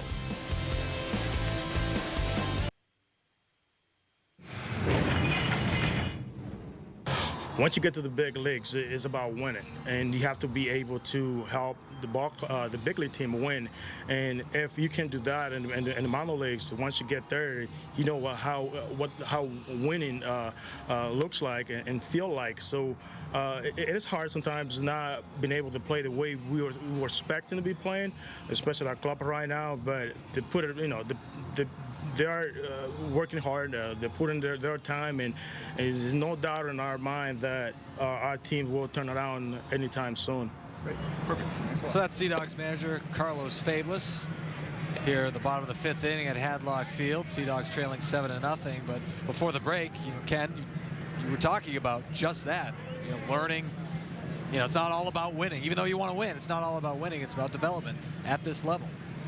It is, and you know, and let's not forget, you know, winning is something that you want to get that feeling every time you come into the park that you have an opportunity to win, and you know, it's a team game. Everybody pulling for each other. This team right now is struggling, and you know, from a pitching standpoint, from a hitting standpoint, and it's going to take a collective effort by everybody on that roster to work together. And there's plenty of baseball left in this season for everybody here, and it's a long season, but it is about development, and they try to balance both at this level. It's a ground ball from Court, and that gets through for a base hit, just the second hit of the night from the Sea Dogs, who try to get something going here in the bottom of the 5th. And Ryan Court's second hit. He's got the 2 hits here for Portland. Fastball here, down and right up the middle. Nice swing. Lead-off base runner. That's the thing they desperately need right now, just to try to get something, to get a couple of hits together, put something together on the board. And a lead-off base runner is something that they have not had tonight until this frame. So that brings up Cole Sturgeon.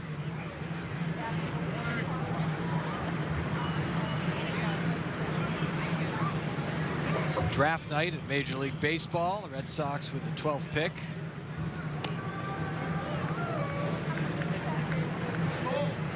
They've selected a pitcher, Jason Groom, out of New Jersey, high school player, 17 years old. They'll have much more on the Sox selection with the Boston Globe's Alex Spear tonight on NESN Sports Today after our coverage of minor league baseball on NESN between the Sea Dogs and Bay Sox. This one is lifted out of play.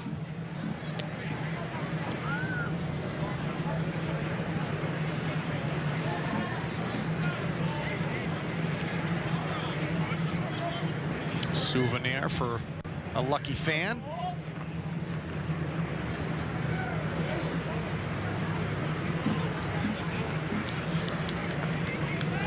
A 1-1.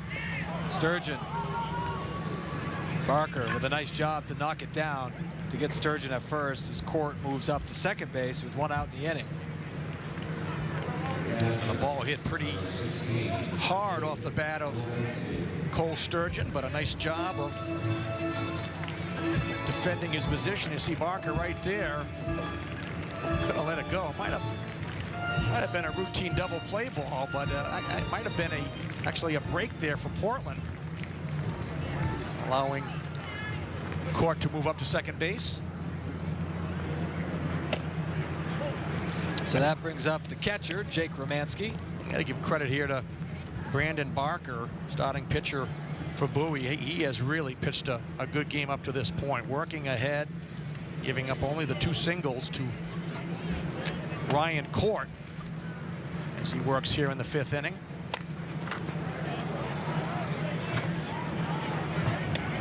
Really came into this game really pitching well last couple starts. Continues to throw the ball well.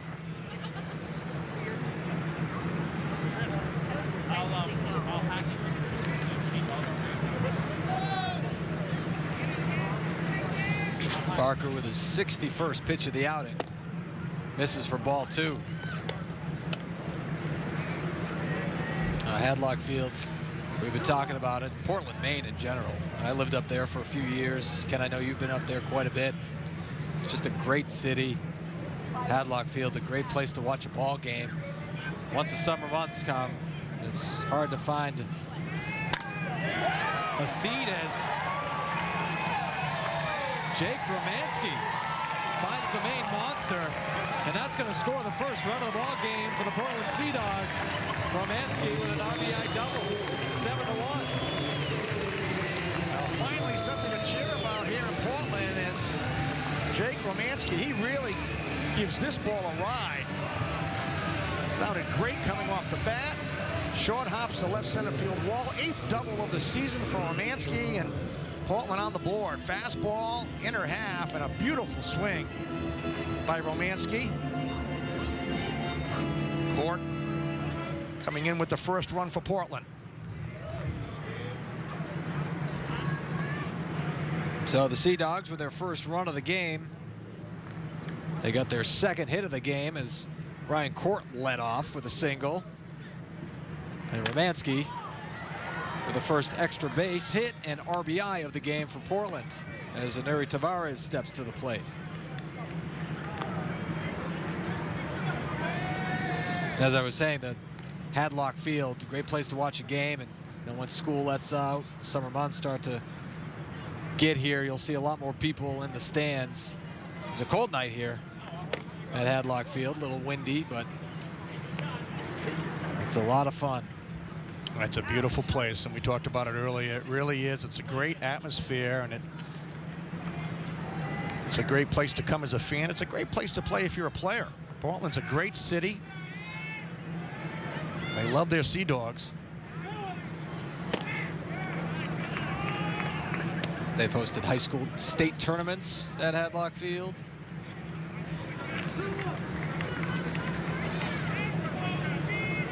Right down the road from the Old Port section of Portland.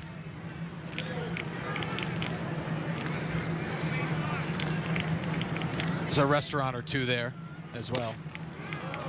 Yeah, there is. There is down there. An establishment or two. Couple. Good places to eat.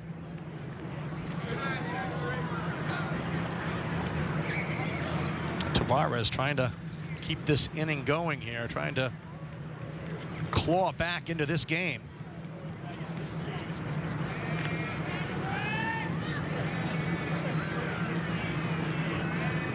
The 2-2 from Barker.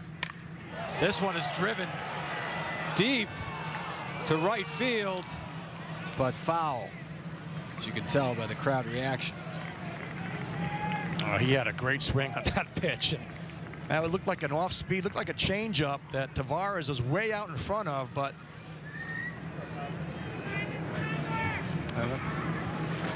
Sea Dogs starting to get to Barker a little bit, maybe leaving a couple of pitches up.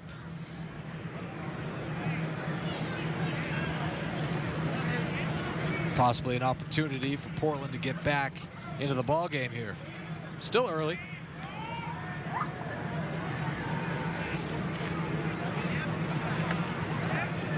The 2-2. Misses inside.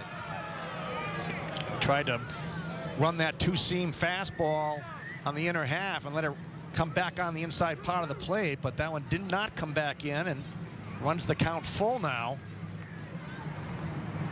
Just the second full count of the game for Barker, is yet to issue a walk. The 3-2. Tavares chops this one foul.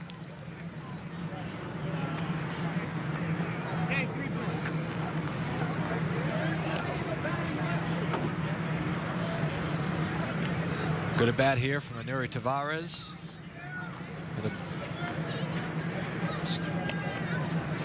Excuse me, Benintendi did walk in this game, my mistake, so he has one walk tonight. But otherwise, he's been very good for the Bay Sox. 3-2. Misses, that's his second walk of the game. So Tavares reaches. Yeah, first and second with just one out of the inning, and we're going back to the top of the order here for Portland. Well, actually, excuse me, going to the number 9 hitter in Jace Ray. Well, Tavares had a great at bat. He really did. He fouled off some tough pitches, worked the count full, fouled off another pitch, and really earned the walk there.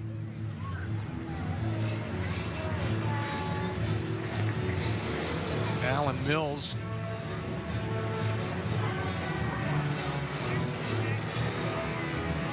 The pitching coach, I believe, coming to the mound here. A little bit of movement now in the bullpen for Bowie. Runners on first and second. Just one out. Sea Dogs have one run on the board here in the bottom of the 5th inning.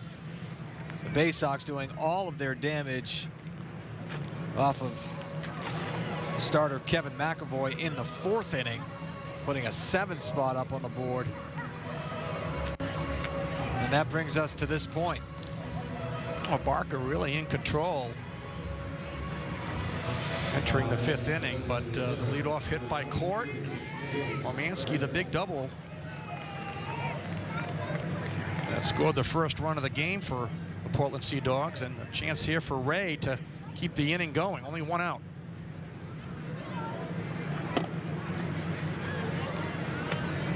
Barker having some issues here with his control. Missing location. The Sea Dogs have been able to take advantage so far. Just gets the corner there. It's 1-1.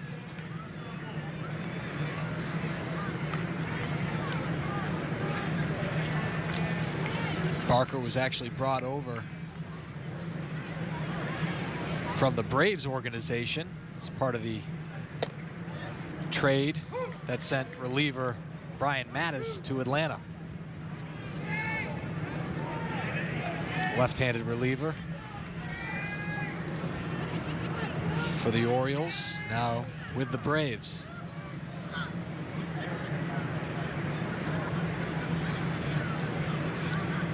The 1-2.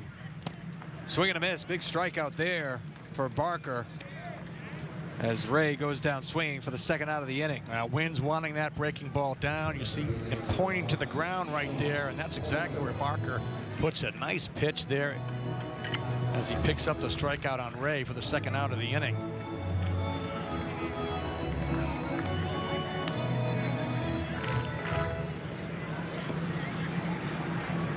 So to the top of the order we go, and it's Sean Coyle, who's 0 for 2.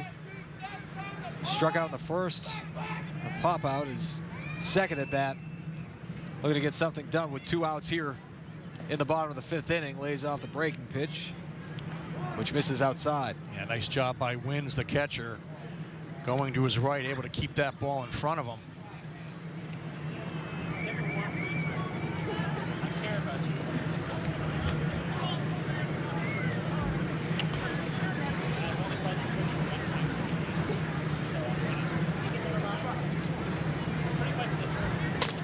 Sean Coyle rips this one to short, and that'll do it. So the Sea Dogs were able to get 1 run on the board, but they strand 2, and after 5, it's 7-1 Bay Sox at Hadlock Field.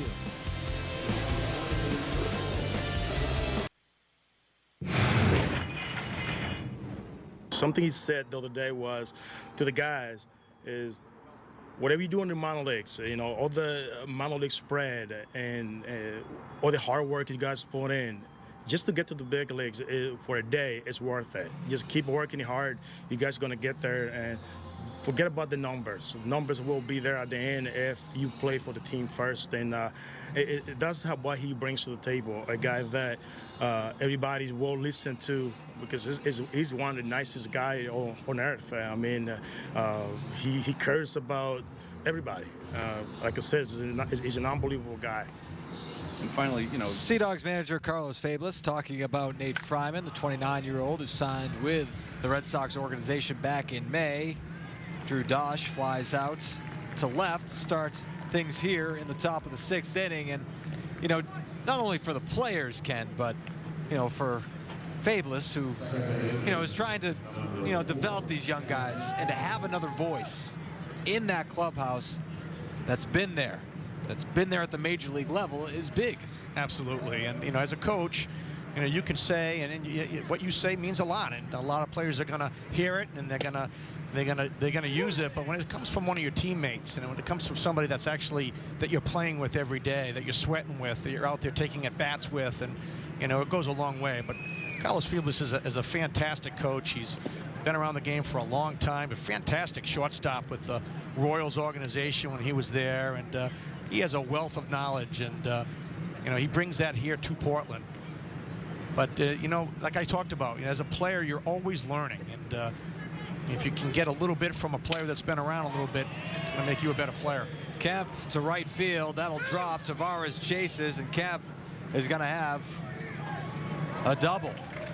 So with 1 out in the inning, the Bay Sox have a runner on second, and you know Carlos Fablis a little bit from your playing days. My last year, I was in camp with the Royals, and he was the starting shortstop, and you know, just a hard-working player that did everything, played the game the right way, and was a true professional. And you know, it was a pleasure for me to play with him, though it was a very short amount of time. It was only during spring training, but he had a fantastic career. And again, there's a reason why he's here right now working with these young players, because he knows the game. He knows what it takes to be successful. He talked about playing in the big leagues one day. It's worth it. You know, when you walk on a big league field for the first time, and knowing that, hey, I've worked this hard to get here, it makes all those bus trips, it makes all those hot days in July and August where you're taking batting practice worth it. And it's not always fun. Sometimes it's stressful. Sometimes it's anxiety ridden. But you know what? If you work hard enough and you do what you're capable of doing, you know, you'll appreciate it that much more when you get there. Tell us about the day you got the call. Well, I was in Pawtucket, and I was actually in the bullpen, and I was pitching well at the time, but you never know what's going to happen. And over the loudspeaker, they mentioned that Jeff Reardon was just traded to the Atlanta Braves, and we were talking as a group in the bullpen, who somebody's going to get called up. And then as I was warming up, my pitching coach at the time, Lee Stang, who I owe a lot to in my career to, he was a big part of my career. He helped me more than I can say. And he, when I was warming up, he said, you know, Reardon went to the big leagues, Ryan. And I said, yeah. He goes, somebody's got to go up. I said, that's right. And then I finished my warm-up pitches, and I had to go out for the 9th to get the save. That's great. And I ended up getting the save, and as I was walking off the field, Rico Petrocelli, who was my manager there in Pawtucket, gave me the good news. Bourboin flies out to left for the 2nd out of the inning. Who was the first person you called? You know, there was a family day that night at McCoy Stadium for the players, and they had a barbecue. So after the game, ironically, my whole family was there. My wife, my kids, my mom and dad, and you know, I think it was a trip for, you know, the journey through the minor leagues. As much as it was for me, it was also for my wife. It was for my mom, my dad, who has been a huge supporter for me. So, you know, we all cherished that day. It was a great day for all of us, because it's a lot of ups and downs. It's a roller coaster ride. It really is. It's not, for some players it isn't. It's a, you know, you go right up the ladder. But for a lot of players that have to take the trip, it's a roller coaster ride. And it was a great time for all of us at that moment. Some of the players on the field tonight on that roller coaster ride. And some of the players that will be wearing new uniforms later this year with their new clubs, drafted tonight, going to rookie ball or single A or short season. Their ride's just about to start. 2 outs here in the 6th inning. 1-1 from Jake Drahoff, who's pitched in relief of starter Kevin McAvoy. He went 3 2/3, allowed 7 runs in that 4th inning.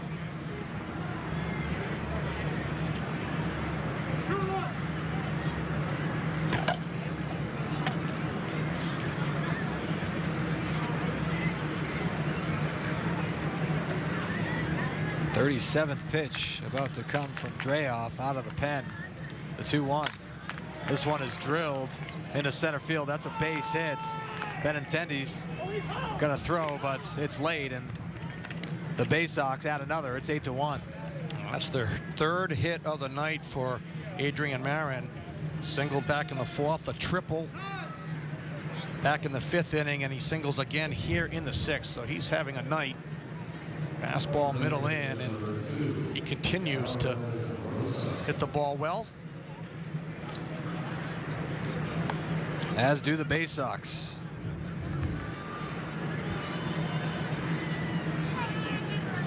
Who have put 8 up on the board here at Hadlock tonight.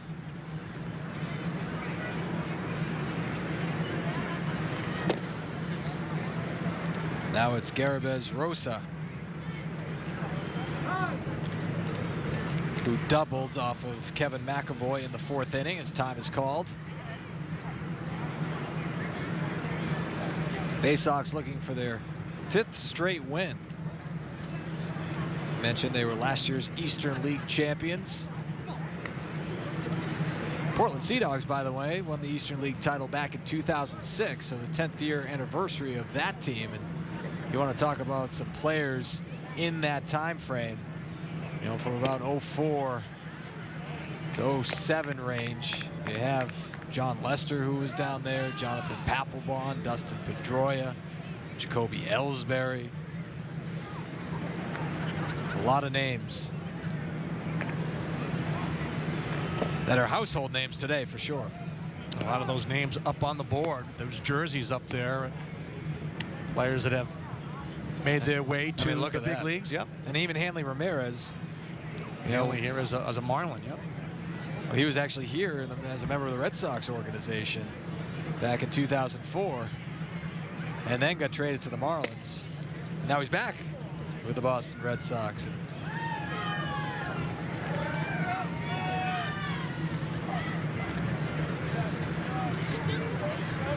Some other names that have played here. And some of those rehab stints, of course, but other guys coming up through the system. Some guys here a little bit longer than others. Some of the names you're seeing didn't last very long. And again, you mentioned the Marlins. Sea Dogs and the Red Sox affiliation is, well, it started in 2003. And prior to that, it was with the Marlins.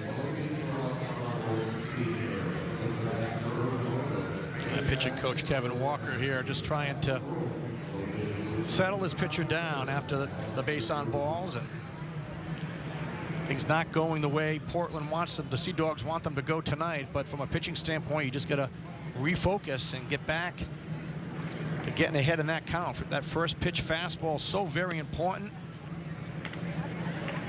percentage for the hitter goes up dramatically when you're falling behind, and that first pitch is so very important. And been an Achilles heel here for Portland tonight.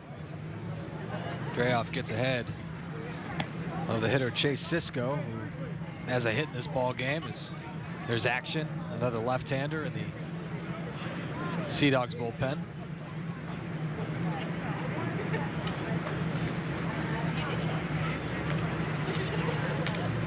The 0-1 just misses outside.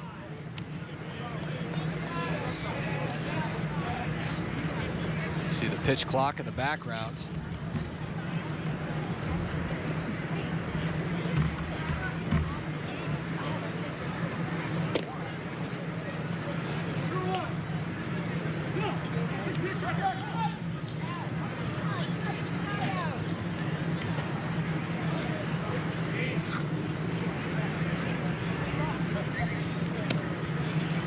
Jake Drehoff's 2-1 pitch misses for ball 3. Yeah, 3 breaking balls in a row, all of them out of the strike zone. Coming out of the pen, you wonder if we're starting to get a little bit tired here.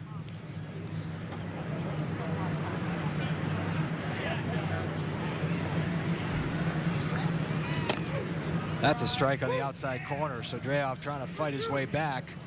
It's a full count, get the Sea Dogs out of the 6th inning without any further damage.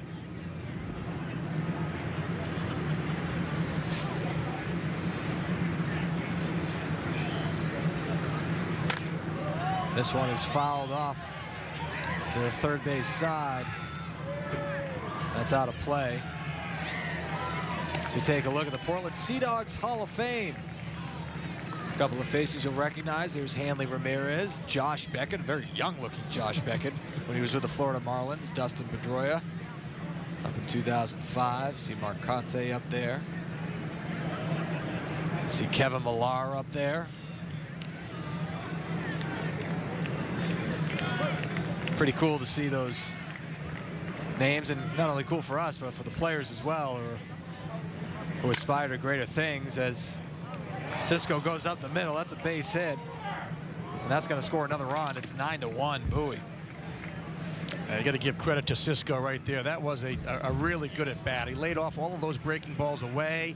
The 3-2 fastball was a good pitch. He fouled it off, and then Drehoff, another breaking ball, 3-2, and he just stays on it, doesn't pull off it, keeps his shoulder in, and he drives it up the middle for another run. And here's the pitch, breaking ball away, and he just stays on it right almost between the legs of Jake Drehoff up the middle. And that's going to do it for Drehoff. So the Sea Dogs will go back to the bullpen. Carlos Fabulous. And the Sea Dogs trail 9-1 here with 2 outs at the top of the 6th.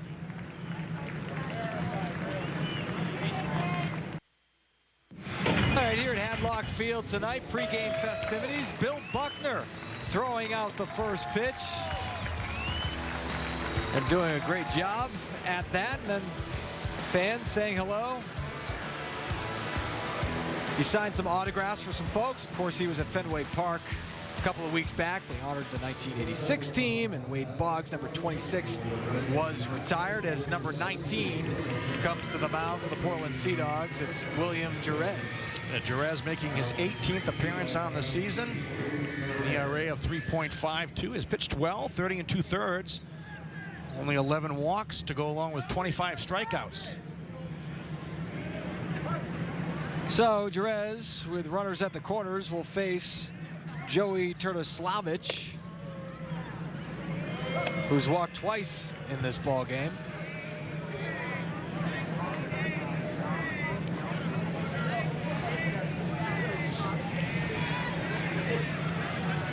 Second left-hander out of the pen for the Sea Dogs tonight. Going to the fastball there to even things up at 1-1. A good fastball that time by Jerez.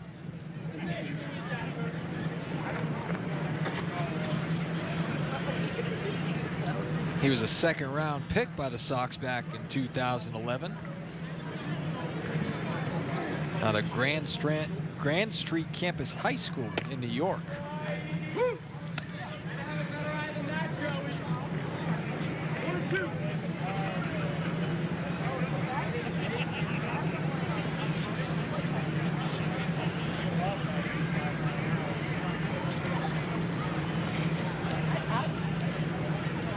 Trez trying to get out of the jam here. Does not offer, so it's 2-2.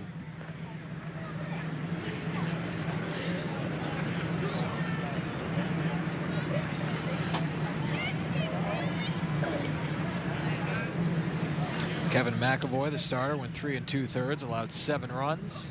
Jake Drahoff in relief. And Williams Jerez able to get out of trouble here in the 6th inning. But a couple more runs from the Bay Sox. They're up 9-1.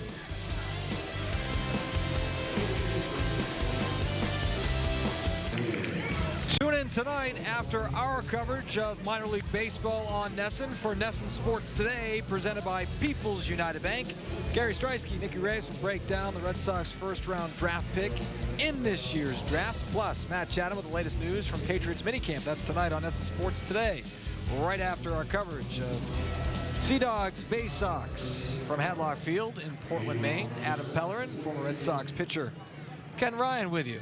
Sea Dogs trail 9-1 here as we head to the bottom of the 6th inning.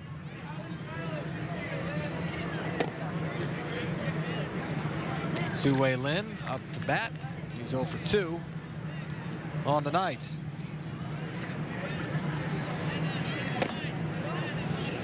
Takes a strike right there. And the Sea Dogs scored their first run of the game in the bottom of the 5th inning. RBI double from Jake Romanski, as Lynn grounds to second for the first out.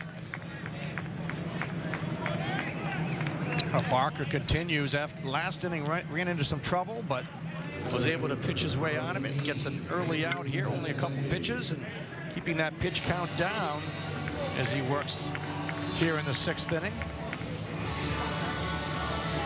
Now it's the Sox first-round draft pick from 2015, Andrew Benintendi, who is 0 for 1 with a walk. He was caught stealing in the 4th inning. Good job laying off that pitch right there. Just, you know, again, talking about plate recognition, knowing what the strike zone is. Yeah. Drops down to one knee as he drives that one out of the park, but foul. I've seen him do that a couple of times.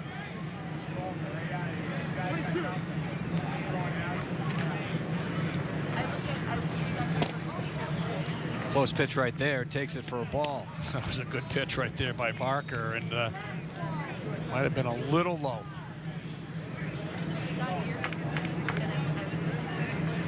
The 2-2 misses for ball 3, full count. So Benintendi able to get deep into another at bat, working a count.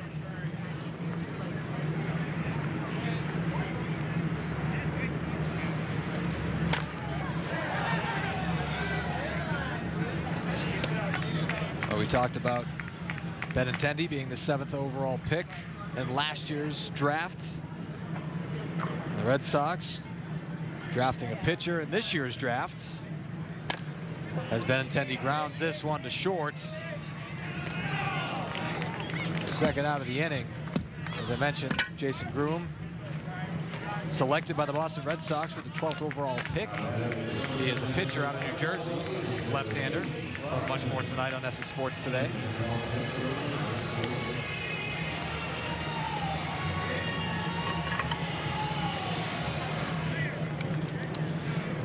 So Nate Fryman steps up to the plate with 2 outs and nobody on for the Sea Dogs here in the bottom of the 6th inning.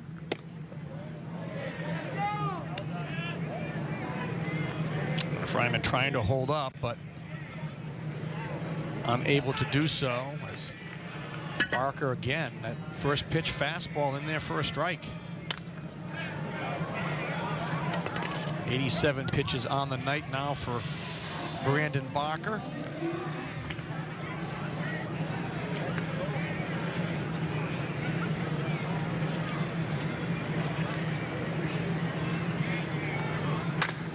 Fryman grounds this one. It's to shortstop again. And Nathans takes care of him for the third out of the inning. So the Sea Dogs scoreless once again. Brandon Barker pitching very well for Bowie as we head to the top of the seventh. NESN's minor league coverage continues Thursday, June 23rd from McCoy Stadium in Pawtucket, Rhode Island, where the Paw Sox take on Syracuse. Coverage begins live at 7 o'clock right here on NESN. Tonight, we're in Portland, Maine, AA affiliate of the Boston Red Sox. The Portland Sea Dogs taking on the Bowie Bay Sox. Bay Sox in control here, up 9-1. So we head to the top of the seventh.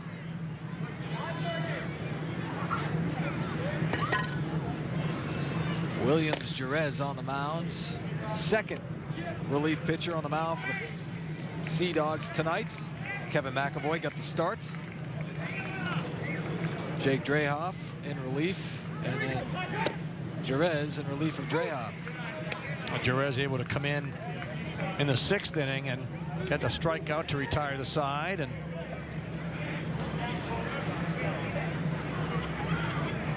trying to put a solid performance here together. Good breaking ball right there by Jerez.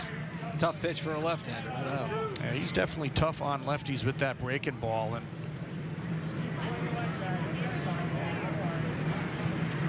got a little giddy up on his fastball as well.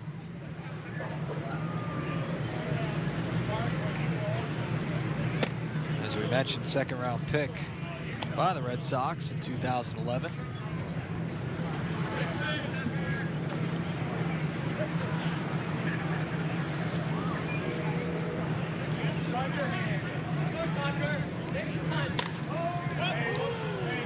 Popped up. Shortstop, Lynn has it for the first out of the inning.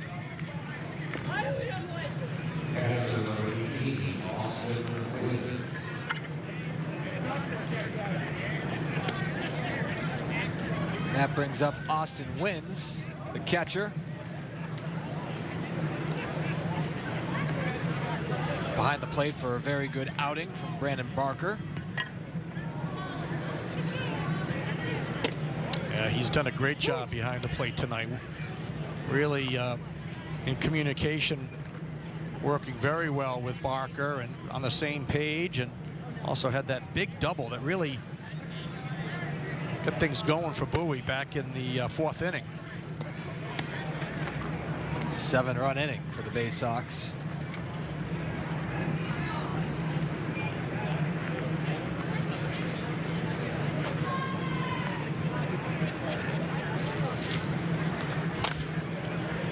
Off-speed pitch from Jerez right there. And Jerez, you know, that breaking pitch is tough on lefties, but it breaks away, and it's also likes to run it in on right-handed hitters. We've seen that a lot here in this inning. Well, it's a little cold, a little windy as Jerez offers with the 1-2, and a little cold, a little windy, and the rain's starting to fall a little bit at Hadlock Field. Just a little bit.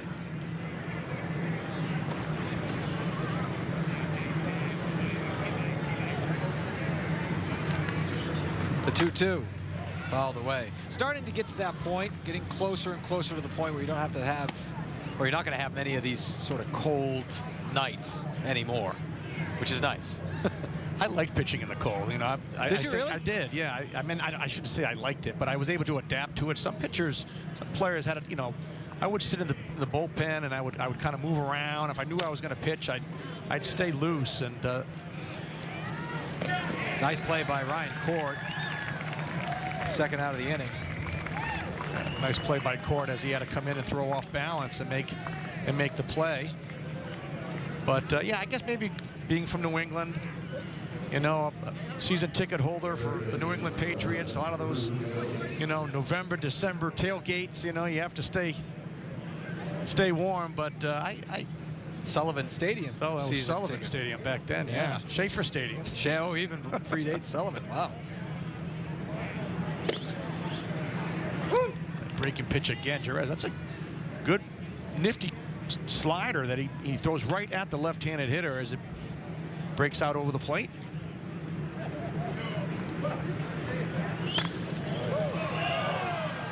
Just off Fryman's glove as Dosh stays back and gets himself a base hit with 2 outs in the inning. Well, Dosh looking for it this at bat.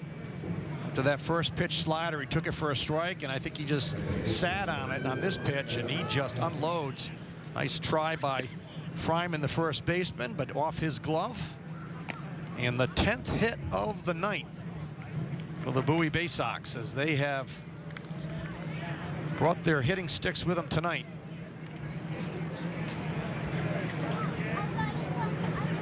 See, as a Patriots season ticket holder for many years, you know that it wasn't always like this. Oh, no, absolutely not. And a lot of those 1-15 seasons and, you know, 2-14 seasons. And I remember sitting going, I wish we had a quarterback. Why can't we have a decent quarterback? And then we got Drew Bledsoe, and then we got Tom Brady. But before that, it was Hugh Millen, Mark Wilson, and that's right. Tony Eason. Steve Grogan. Steve with Grogan. The neck brace. That's right.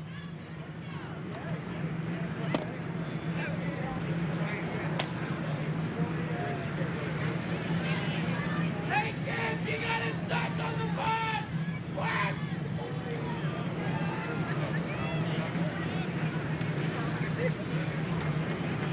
One and one, the count to Jeff Kemp. Williams Jerez delivers, fouls this one away.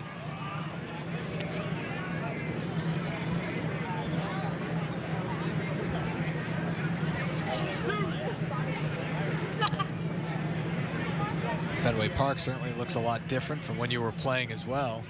We're talking about Sullivan Stadium and Gillette Stadium now. Fenway Park, same stadium, same ballpark, different look. As Jerez able to get the final out of the inning. 7th inning stretch here at Hadlock Field.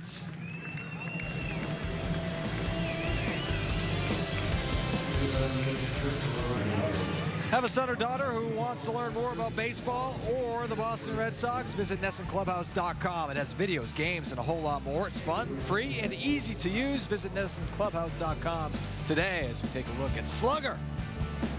Trying to keep the crowd in the ball game. Slugger always does a good job at doing that. However, the Sea Dogs, well, they got a lot of work to do if they want to get back in the ball game. It's 9-1 here in the bottom of the 7th inning. There's a new pitcher on the mound for the Bay Sox. We'll introduce you to him in just a moment. And here he is, Stefan Christian. Christian really making his 19th appearance. You see his record.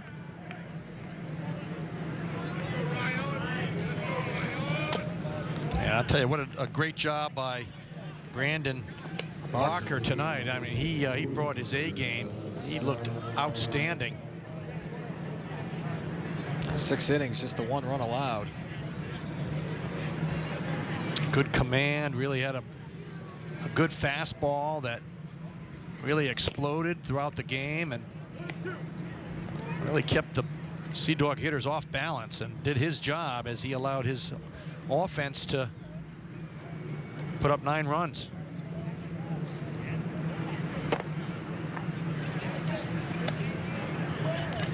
Two and 2 here to Ryan Court. 2 for 2 with 2 singles. Had the first 2 hits of the ball game for the Sea Dogs. Only had 1 hit going into the 5th inning. Led off the inning with a hit. Ended up scoring the Sea Dogs' only run.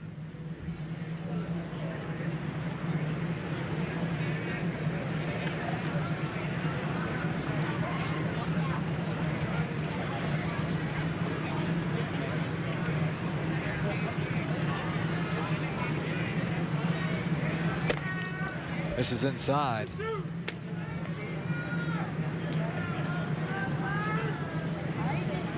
Court played for the Sioux City Explorers in the Independent League last year. And signed with the Red Sox this past spring. He takes ball 4, so Court has reached base all 3 times he's been to the plate. once again, trying to be a catalyst for the Sea Dogs offense, leading off the inning by reaching first base.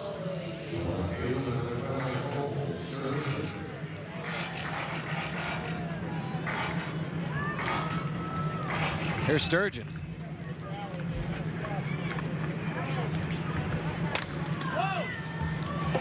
Out of play, so Sturgeon falls behind 0-1.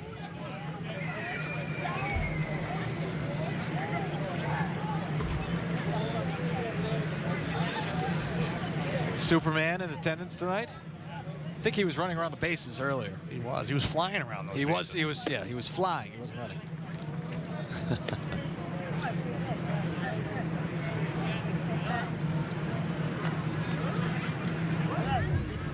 Oh, there he is right there. He's flying. He was flying. He's checking his rear view mirror. Nobody's going to catch him. Sturgeon needs a new bat there on that swing. That bat just exploding. He's still going. Look at him.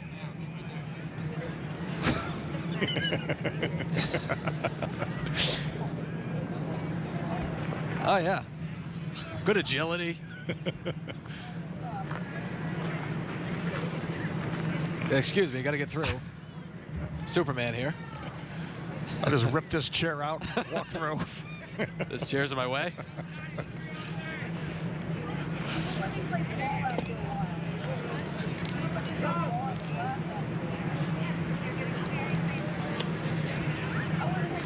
Oh, he's looking for something. That's what this game is all about. This is how you go. Oh, a couple of baseballs. There we go.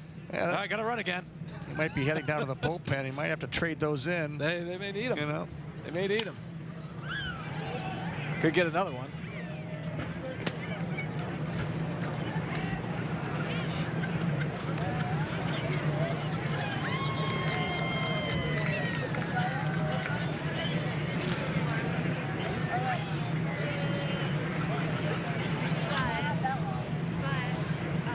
The 2-2, swing and a miss. So Sturgeon strikes out.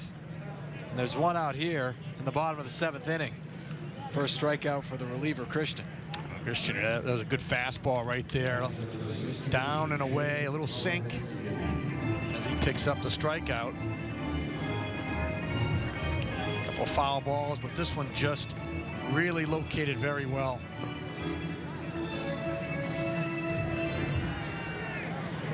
So the leadoff man for the Sea Dogs, Ryan Court, walked. Sturgeon struck out, and that brings Jake Romanski up to the plate, who doubled back in the 5th inning. Knocked in a run. It's the Sea Dogs' only run of the evening. And you can see that the Bay Sox offense has been the story tonight. As Romanski goes the other way, that's a base hit into right center. That's going to move Court to third. And so the combination of Court and Romanski, the only offense for the Sea Dogs tonight. But they have another opportunity here in the bottom of the 7th inning. Put some more runs on the board. And a nice swing here by Romanski. Fastball inner half, and he just keeps his hands inside the ball and drives that one into right field. It's been a long night for Romanski behind the plate, but with the bat, he's done his job. 2 hits.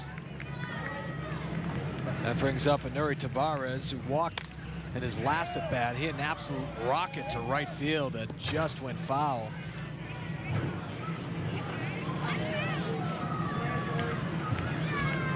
Looking to get something done here for the Sea Dogs offense in the bottom of the 7th inning.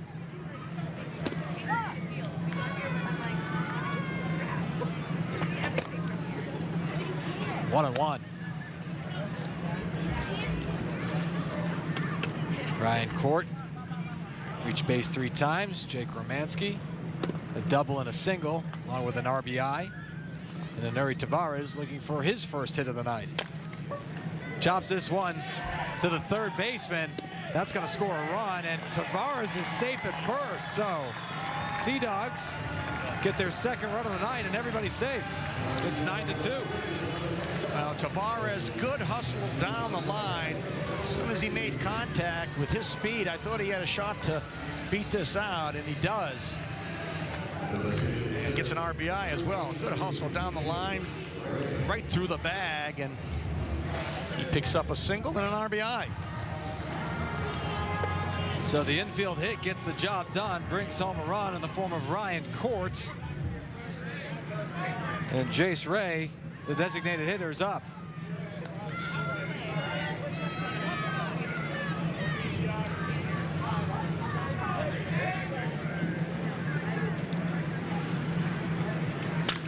Swinging at the first pitch, fouls it into the stands.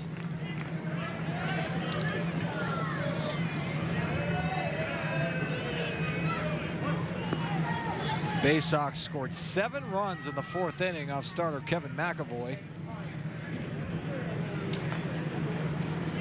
Put up another pair in the 6th inning. Bobby Bundy in the Bay Sox bullpen. Say that 5 times fast. Bobby Bundy in the Bay Sox bullpen. I couldn't do it again. I know I can't. I'm going to attempt to.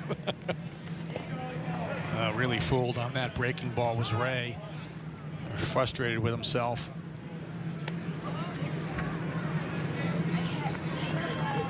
So Ray falls behind.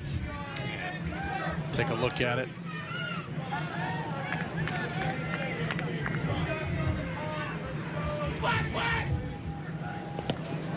This one gets away, and the runners are going to advance here, so first base open, and 2 men in scoring position with 1 out in the inning.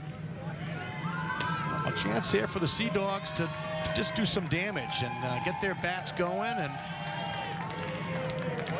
as they continue to fight here, runners moving up 90 feet now into scoring position at 2nd and 3rd. Ray with a 2-2 count, really battling here, trying to do something. Ray able to stay alive, fouls this one back.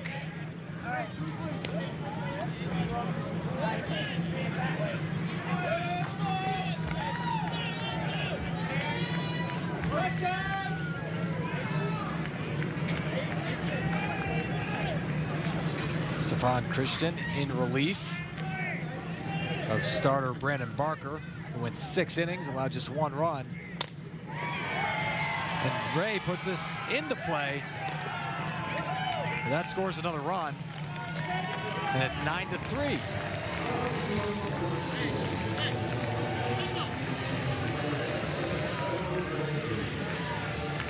So an RBI for Ray as we get to the top of the order now. Mansky, or Tavares I should say, moves up to 3rd. And Sean Coyle up at the plate.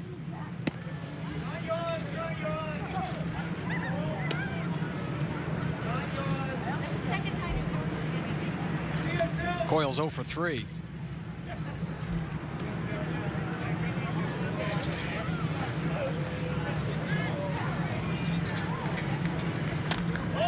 Fouls this one back.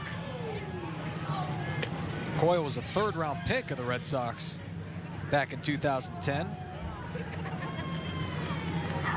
His brother Tommy's in the Rays system.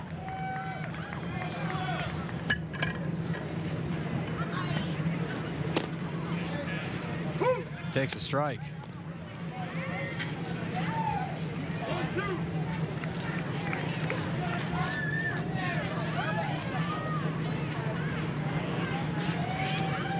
Christian's 1-2 pitch. Did he offer? No, he didn't. 2-2. Able to hold up. First base umpire Gonzalez saying no, he did not.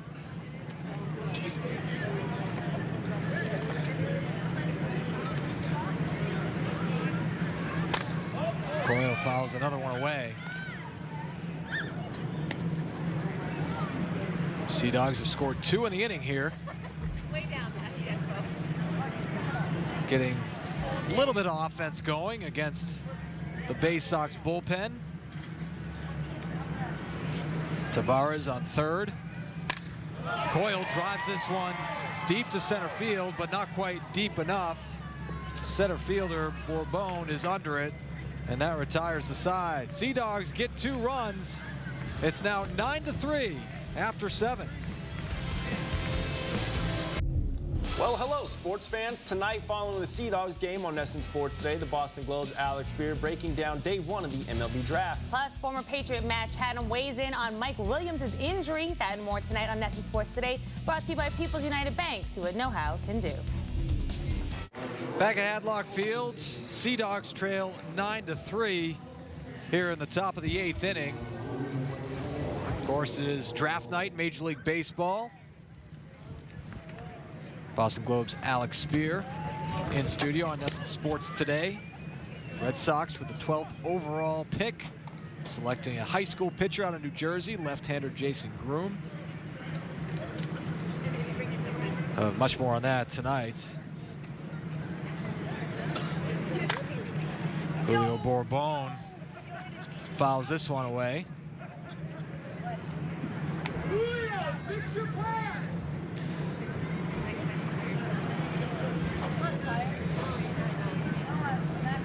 That's what it's all about at this point. Trying to get some baseballs. Absolutely. Bringing your kid to the game, and maybe you can get a souvenir before you leave Hadlock tonight.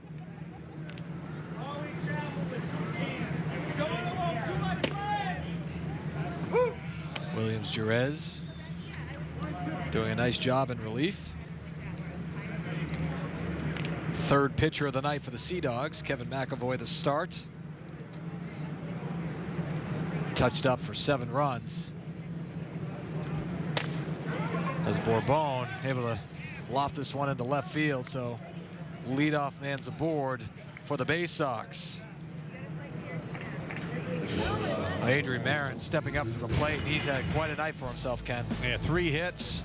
This one here, right down the right field line. That was a bases loaded triple for Marin back in the 4th inning. This one here, just another base hit. He's had a big night, lots of RBIs, and he's hitting the ball as well as you can right now. He's very hot as he comes up for his 5th plate appearance. That was a 3rd-round draft pick by the Orioles back in 2012. Rated as the best defensive infielder in the Orioles system. It's according to Baseball America. But he's having a night offensively, that's for sure. 22 years old, drafted out of high school.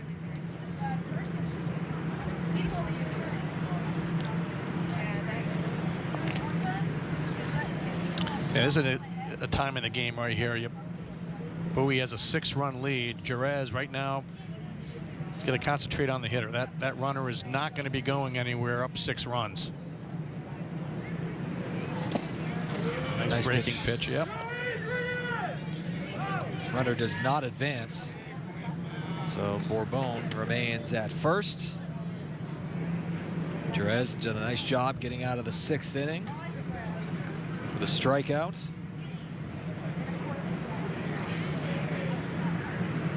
Pitched the 7th, and here in the 8th inning, leadoff man is aboard. But he's up 1-2 to Adrian Marin.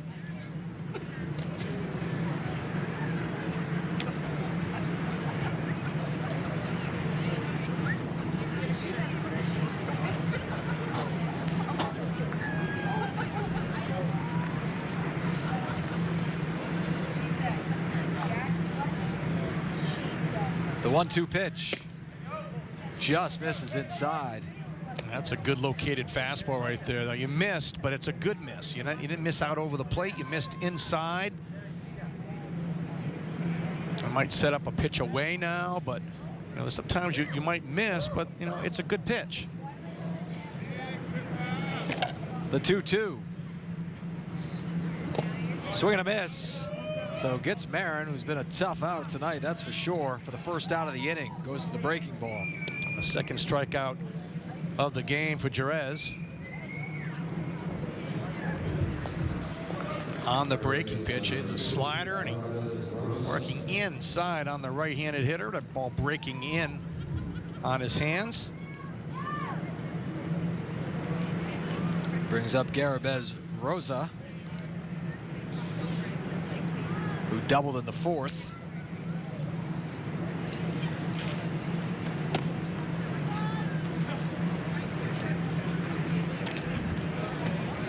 He walked his last time up in the 6th inning. Again, that 4th inning, where all the damage was done against starter Kevin McAvoy, as Jerez looks again at first. 7 runs allowed. Bay Sox, last year's Eastern League champions, looking for their 5th straight win in 2016. The 1-0. Chasing a fastball there. And a good one, too, by Jerez. That went up and away, but got some giddy up on that he fastball. Did. Good fastball, yeah. We've seen that in this outing. And good breaking pitch, so.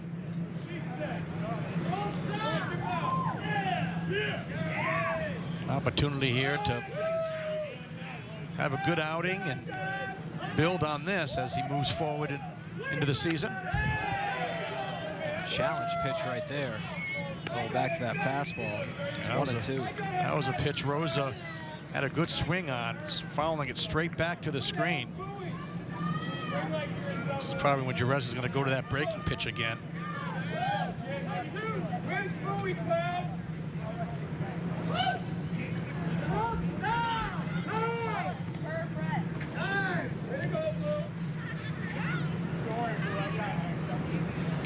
And next week, the Sea Dogs will take on the Bay Sox in their home field for a 3-game set.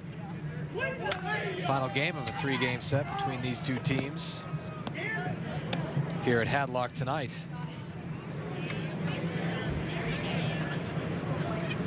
Actually lost 5 straight to Bowie here in Maine. 7 of the last 8 overall. So the Bay Sox have had the Sea Dogs number. And that is the case once again tonight as Jerez delivers the 1-2. And Rosa lifts this one to shallow right field. The second baseman, Coyle, can't come up with it, but it's a foul ball. So we'll do it again. Just foul. And I'll be honest with you, there's been a lot of balls that have been hit by Bowie tonight that dropped in, and that one there did not. But it's been that type of night for the Portland Sea Dogs. Some balls hit very hard, others just finding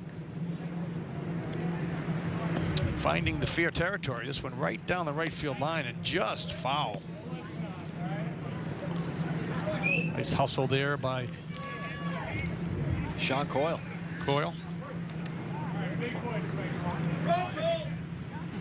Another 1-2 pitch from Jerez.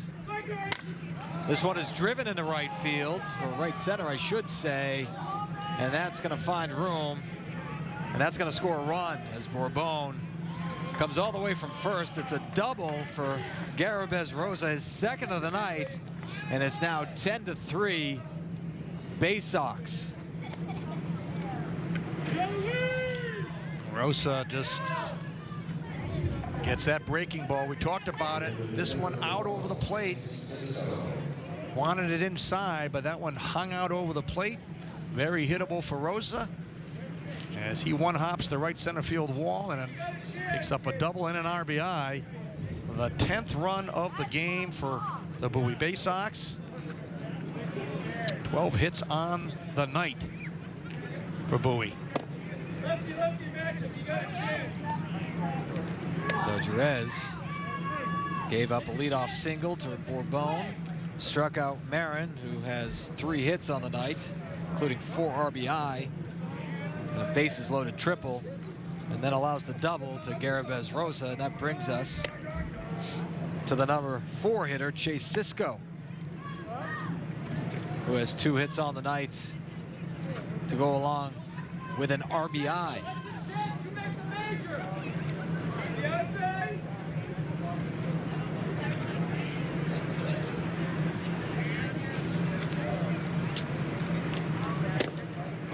Nice pitch from Jerez right there.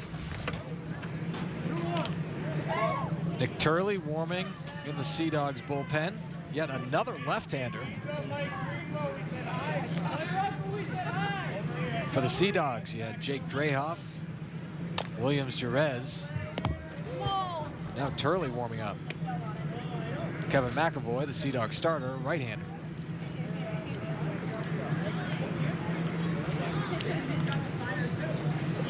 Next pitch from Jerez will be his 20th of the inning.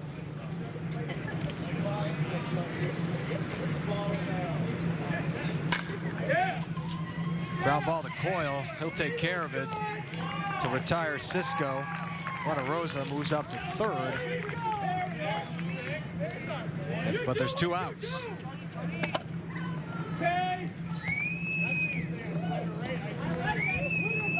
So 2 outs with Joey Turtislavich coming up to the plate. Adam Peller alongside former Red Sox pitcher Ken Ryan with you. Hadlock Field in Portland, Maine. Sea Dogs, the AA affiliate of the Boston Red Sox, taking on the Bowie Bay Sox, the affiliate of the Baltimore Orioles. 10-3, all Bowie. As Williams Jerez in relief delivers ball 1. You smell like horse blood. The 1-0.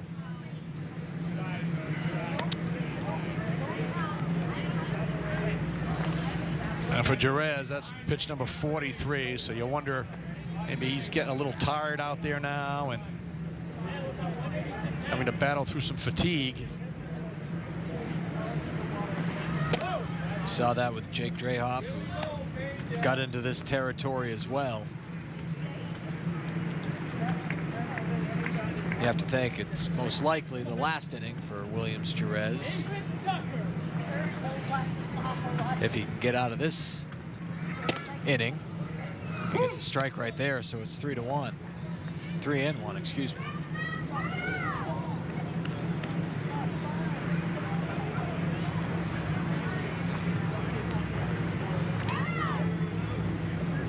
The 3-1. Nice fastball right there. He reached back a little bit right there. He didn't give in. Good fastball, 3-1. Running the count full now. Bay Sox have scored 1 in this inning. Jerez trying to keep it from being a bigger inning than that, but he does walk Turtislavich. So you got runners on the corners. And with an arm up in the bullpen, you have to wonder if Jerez's night is coming to a close, and it looks like it is. Carlos Fablis, the Sea Dogs manager, coming to the mound to make the pitching change here in Portland. We'll take a break here at Hadlock Field.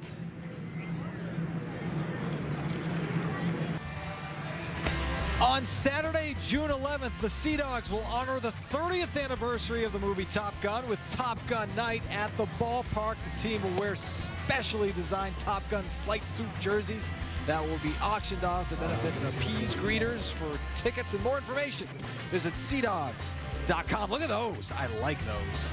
Those are nice. They are nice. Straight out of Top Gun. 30 years. The need for speed is alive and well. All right, pitching change for the Sea Dogs. Nick Turley on the mound for Portland. Turley making his 12th appearance for the Sea Dogs. 0-2 on this season with 2 saves. Touchdown! An opportunity for Turley to just get some work here. And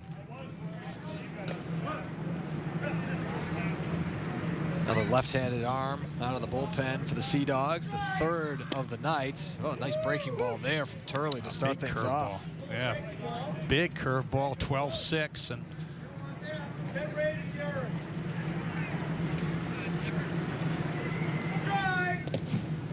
another breaking ball right there, gets away from him. That'll runner will advance there. Tough play there for Romanski. That ball just really breaking out of the strike zone. He doing everything he can just to keep that ball in front of him. He's done a good job back there tonight. It's been a long night. Certainly has. The 1-1 pitch from Turley. Another breaking ball, just misses high. It's 2-1.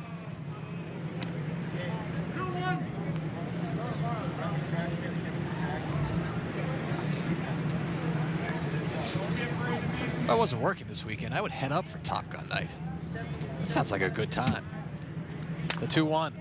It does sound like a good time. And talk about a great movie. I mean, that was a tremendous movie, and they're honoring it. Their 30th anniversary of the movie coming out. Ferris Bueller's Day Off also came out. In 86? In 86. Just had their anniversary of that movie coming out. It was a great. Recently. Great year. Great year for movies. The 2-2. Whoa, look out. That's right, 1986. I got a cover for TC this weekend. Maybe I can talk him into. Maybe they can save you a jacket. Maybe I'll have to make a call.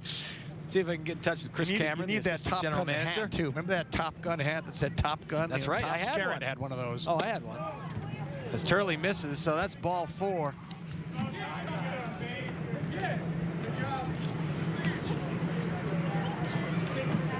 So the base is loaded here. There's a lot of great movies in 1986. Platoon, Aliens. That was Stand By Me, 1986. Yeah. We got the truck telling us about Howard the Duck. That one, I don't know about Howard the Duck. I've seen Howard the Duck. I don't think it fits in the same category. Back to School, however, with Rodney Dangerfield certainly does. Tremendous film. Yeah, absolutely. You know, being on a bus in the minor leagues for hours at a time, we watched a lot of those on VHS. Over and over. Well, now you're and dating over yourself. again. We are. Yep. VHS. VHS.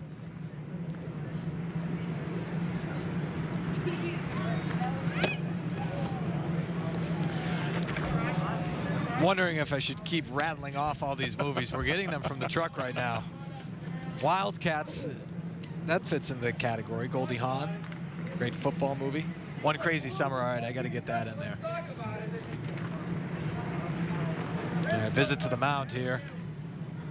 Nick Turley, who just came into the game. Just not throwing strikes. And Kevin Walker, that long walk, just trying to get Turley back on track. We saw that good breaking ball when he entered the game, and it's kind of gotten away from him here, and just trying to get out of this inning. Bases loaded, 2-0. Don't want to give these hitters free pitches. Bases loaded, 2 outs, 2-0 the count. Turley gets a strike.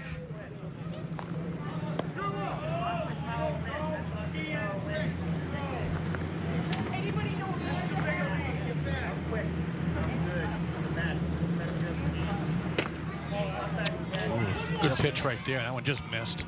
Well, Turley wanted that one for sure.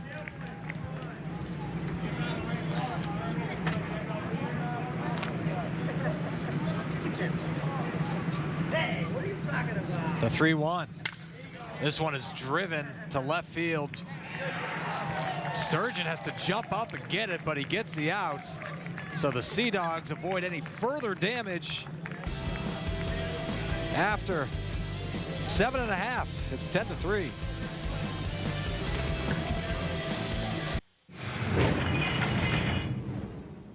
I did say that, and I stand behind that. That feeling of even playing one day, the long bus rides, the minor league spreads, the hotels, everything is worth it for one day in the big leagues. And being a local guy, to have had the opportunity not only to play in the big leagues but to play in Fenway Park was a feeling that I can't even describe. Perfect. That's what we're looking for. All right, that's Nate Fryman, of course. We've talked about him throughout the night.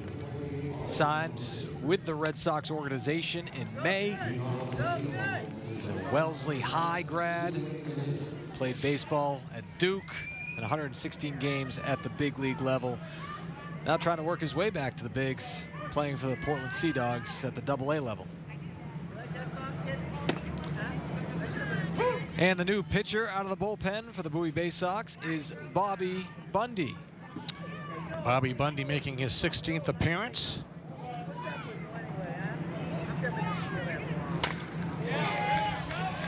And that's a base hit for Zhu-Wei Lin. So the Sea Dogs, for the second straight inning, have the leadoff man aboard. First hit of the night for Lin. And that brings up Andrew Benintendi.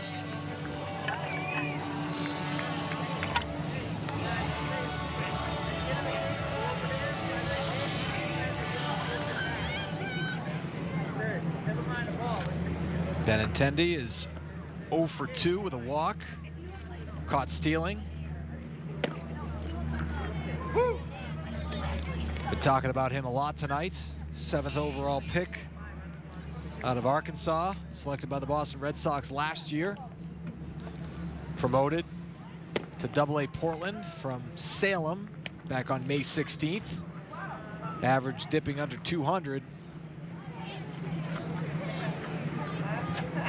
You know, a good sign for him tonight is that walk that he drew, Ken, because he has more strikeouts than walks in AA. 12 strikeouts and 4 walks going into tonight's game, and that's the first time at the pro level that he's had more strikeouts than walks. One thing for sure, he's a patient hitter. I mean, he does what we've seen tonight. He's up there. He's good recognition of the strike zone, and really haven't seen him swing at a lot of pitches outside the zone. But you know, as you get to the AA level, the pitchers throw a little bit harder. Their breaking stuff's a little bit more, a little sharper. Change-ups are a little bit better. You got to adapt as well. Chases that breaking ball and strikes out. So Benintendi is retired for the first out of the inning. A nice breaking ball there by Bundy, and picks up his first strikeout.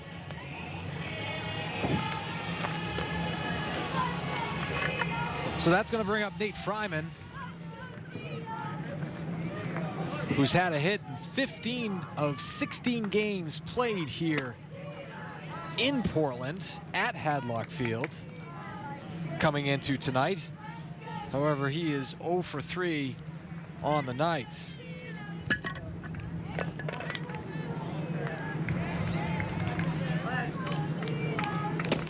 Big swing and a miss right there from Fryman, looking to put 2 on the board in a hurry. Yeah, he really took a swing on that one. You see that head, unfortunately, that head really flew off that pitch, but he tried to go for the downs on that swing.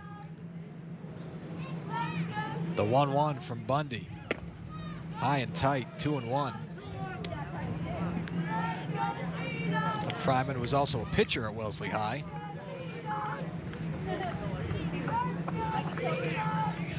.90-mile-an-hour fastball.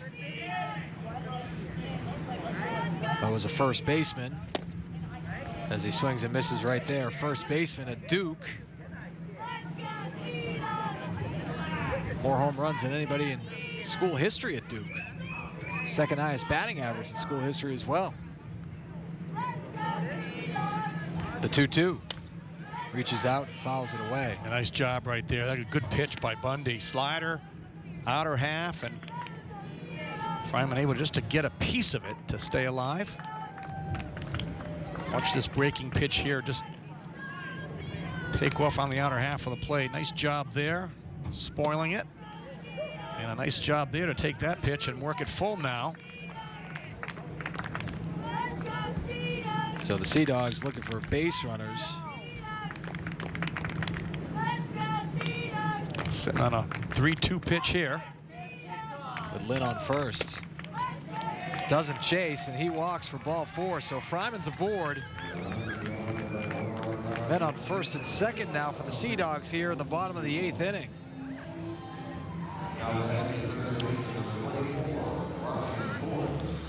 And Ryan Court coming to the plate. And on base 3 times, 2 for 2 with a with a walk. Scored 2 of the 3 runs tonight. Court coming to the plate for the first time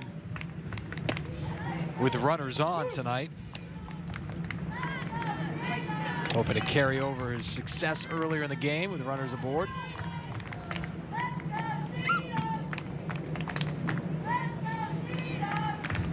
The 0-1.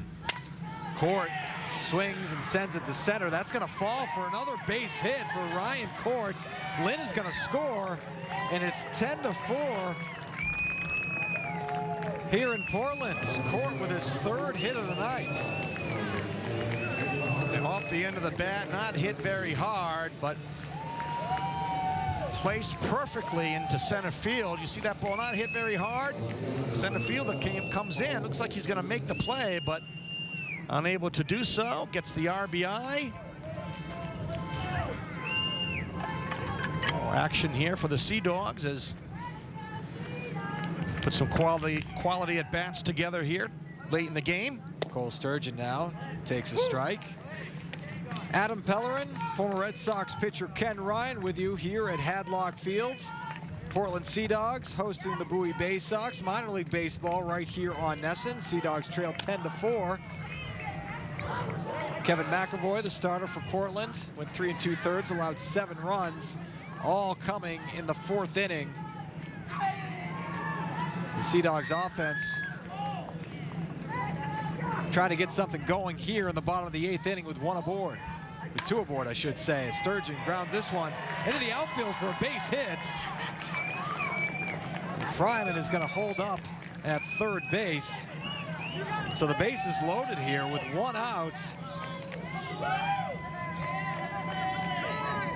And Romanski now coming to the plate. He was really had a good night. 3rd hit of the inning for the Sea Dogs. This is Romanski on the night. This one a double, short hopping the left center field wall back in the 5th inning. And then a single. And scored another run. Well, 1 swing of the bat here, and you're right back in the ball game. Romanski looking to do just that on that first pitch. I think he was thinking the same thing.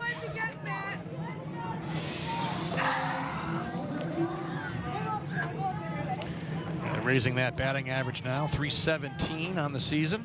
I told you earlier, he's the top catching prospect in the Red Sox organization right now. Had himself quite a night offensively as he lays off that pitch to even the count at 1-1.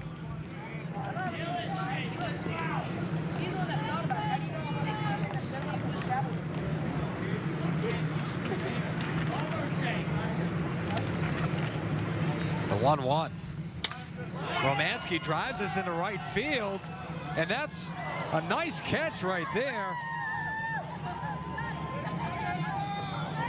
from Joey Turtislavich. Wow, that's a tremendous catch by Turtislavich in right field. I mean, I thought for sure that was getting over his head, and he loses his footing, but stays with it. He just reaches up at the last minute, whip, right there, and makes the play, and then he loses his footing. That grass is wet out in the outfield. Run does score, but a big out for the Bay Sox. It's 10-5 with now 2 outs in the inning. Sac fly for Romanski, so he's once again productive at the plate as Neri Tavares goes the other way, and that's going to do some damage.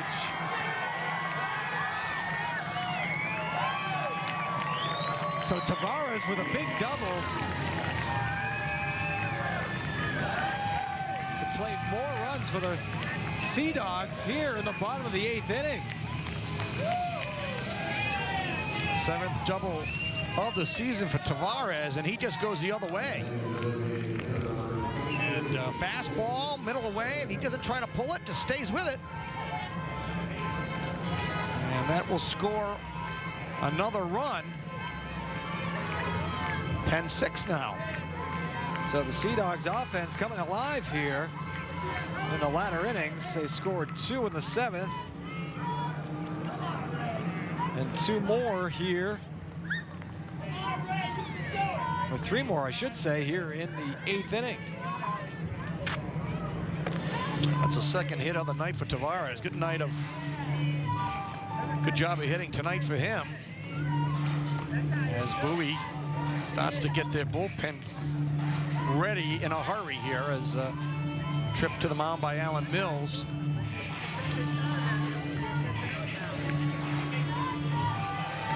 Trying to slow things down a little bit. The Sea Dogs crawling back into the game now with 5 runs in the last 2 innings. And looking for more as Jace Ray comes to the plate. Well, I'll tell you, for most of this game, the offense for the Sea Dogs has really been, we haven't seen much of it. I mean, some weak at bats and not really swinging the bat the way they can. But here, as you mentioned, late in the game, starting back in the 7th inning, they scored 2 runs last inning, 3 here, and gotta like the way they just continue to battle. Jace Ray leads off that pitch, and you mentioned the runs coming in the latter innings. It's no coincidence that Brandon Barker not in the game at that point, the starter for the Bay Sox, who pitched very well. 6 innings, allowed just 1 run. He pitched a fantastic game, and then he gave the ball to the bullpen, and they have scuffled here a little bit, but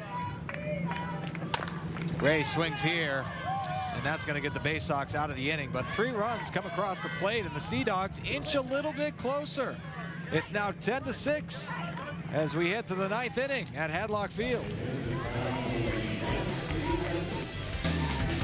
Portland Sea Dogs will open Hadlock Field at 10 a.m. on Sunday, June 12th, to allow fans to play catch on the field prior to the Sea Dogs' 1 p.m. game against the Richmond Flying Squirrels.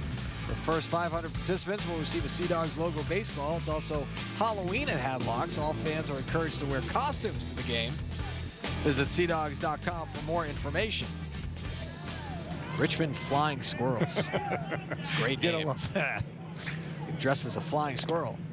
We have some fans dressed up tonight. They get dressed up in their costumes. Well, Clark Kent. Clark Kent was here, sure. Superman.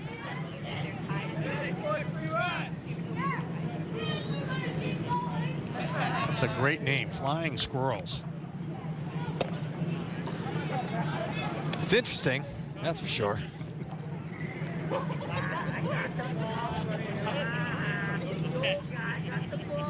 Nick Turley on the mound. Nice breaking ball right there. Beauty right there. Nice curveball, 1-1. He has a good one.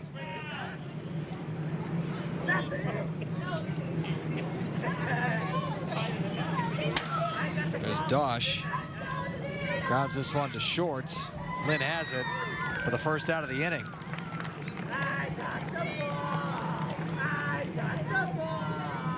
And we're talking about playing catch on the field on June 12th. The Pawtucket Red Sox, the AAA affiliate, the Boston Red Sox, doing something similar. They actually have Dwyer Brown, who's the actor who played Kevin Costner's dad in Field of Dreams. He'll be there a week before Father's Day, so kind of a cool thing. Both the Paw Sox have going and the Sea Dogs have going. Such a great, great movie. Talk about baseball movies. That's one of the best. Field of Dreams. And that should be fun at McCoy Stadium. Of course, we'll be back on June 23rd. Minor League Baseball here on NESN. Paw Sox taking on Syracuse. Game's at 7 o'clock.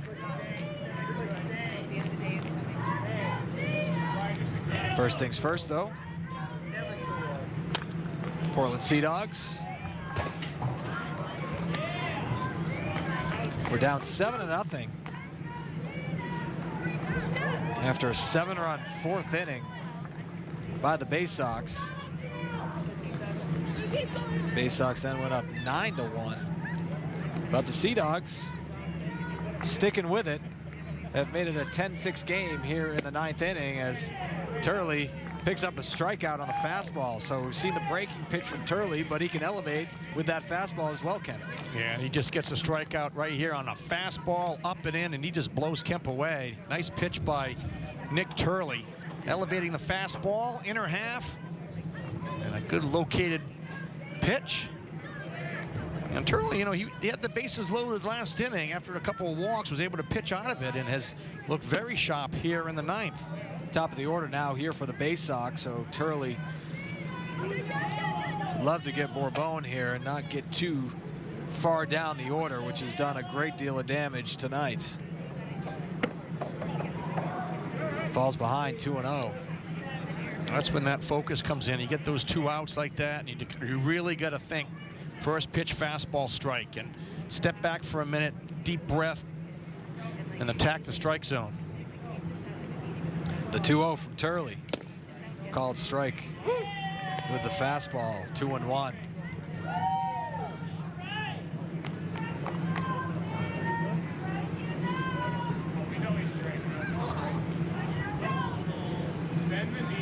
Nice breaking ball right there, called strike 2. So the fastball, then going back to the curveball, that's a deadly combination right there. When he's on, he's pretty filthy. Good fastball, good velocity on it. That breaking ball, very sharp. But Bourbon able to go the other way once again for the base hit. So Turley, the 3rd hit of the night for Bourbon, and you know, not a bad pitch really. He wanted it in. So let's see where he wanted it. Not sure if that's where Romanski set up or not, but gives up the hit. He wanted it in, and I think he got it in. Well, left it out over the plate just a little too much. Too good 1 ball, 2 strikes. Well, Bourbon went the other way for the base hit in his last at bat. He ended up scoring that last inning. And this guy, Adrian Marin, has had himself quite a night, although he struck out in his last at bat. He's got 4 RBI. There's that breaking ball again, so it'll be interesting to see if Turley goes back to the fastball this time or mixes in the curveball once again.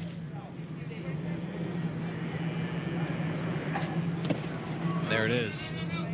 Now making sure that he's going to keep it down with 2 strikes. Making sure that he doesn't make a mistake with it, and Romanski anticipating that as he's able to keep that ball in front of him. He's been busy back there tonight. Certainly has.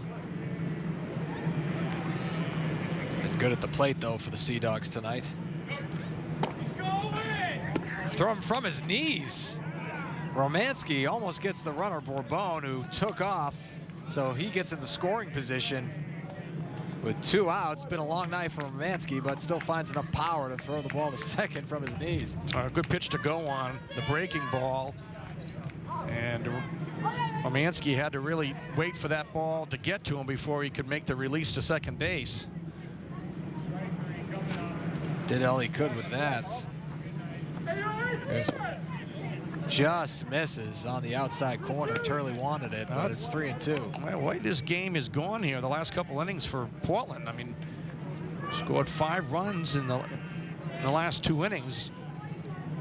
Anything can happen. So Turley tried to keep that runner at second base here and give his team a chance in the 9th as he picks up the strikeout. And that breaking pitch, so Turley able to keep the Bay Sox off the board in the 9th inning. So the Sea Dogs, with one last opportunity, will try to tie things up or walk off with a win at Hadlock.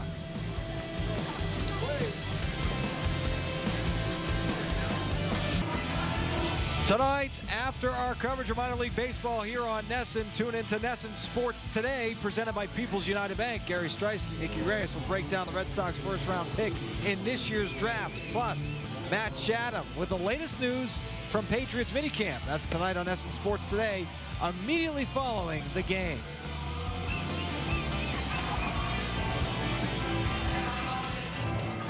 New pitcher for the Bowie Bay Sox is Jimmy Yacobonis. Yacobonis making his 5th appearance. Record of 1-0, hasn't given up an earned run, 6 innings. He's got 8 strikeouts, he's given up only 2 hits. An opponent's only hitting 100 off him. Selected by the Orioles, the 13th round of the 2013 first-year player draft. Facing the top of the Sea Dogs order, Sean Coyle, 0 for 4. Looking to get something going here in the 9th inning. 5 runs in the last 2 innings for the Sea Dogs, who were held to just 1 run by starter Brandon Barker, but have manufactured runs against the Bay Sox bullpen, hoping to do the same here in the 9th. Coyle ahead 2-0. 3-0. Yeah, Sea Dogs need base runners, so Coyle right here taking all the way 2-0. He'll be taking all the way here 3-0.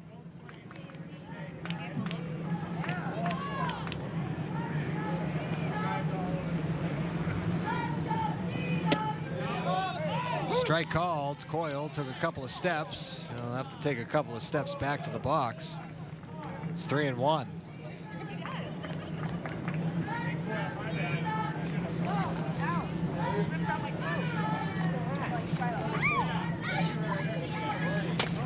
Coyle swinging.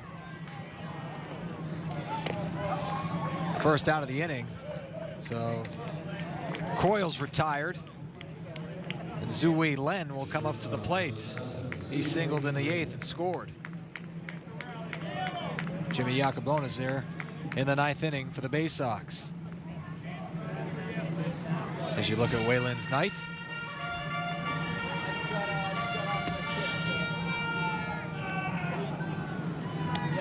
(10-6) here in the 9th inning at Hadlock Field in Portland, Maine. Glad you were able to join us this evening for minor league baseball here on NESN. The Sea Dogs taking on the Bowie Bay Sox. Bay Sox, the AA affiliate of the Baltimore Orioles. The 1-0. Another play for the Bay Sox infield, and safe is the call, so Adrian Marin backhanded it, realized that Lynn has quite a bit of speed, but unable to get him. Well, that's a great point. He backhanded this ball, I think because he wanted to get himself in position to make the throw, because Lynn really gets down the line quick. And just a second little pump, and the throw actually offline. And a good hustle right there by Lynn to get a base runner here for the Sea Dogs. So that brings up Andrew Benintendi, who to this point is 0 for 3. With a walk, caught stealing earlier in this ball game as well. Playing his 20th game at the AA level. Swings and drives this one deep to right field. And that ball is off the wall. Lynn is going to come around and score. And Andrew Benintendi with an RBI double. And it's a 10-7 game. Well, we talked about the swing of Benintendi and how smooth it is. And he really gets a good pitch to hit, and watch this swing. Down and in, a perfect pitch for him. And he one-hops the wall out in right center field, picks up the RBI. Lynn with great speed. He's hustling all the way around. Keeping the rally going here for the Sea Dogs. So Benintendi with his 4th double at the AA level. And it's an RBI double. It gets the Sea Dogs a little bit closer, and a trip to the mound now with the lead cut to 10-7.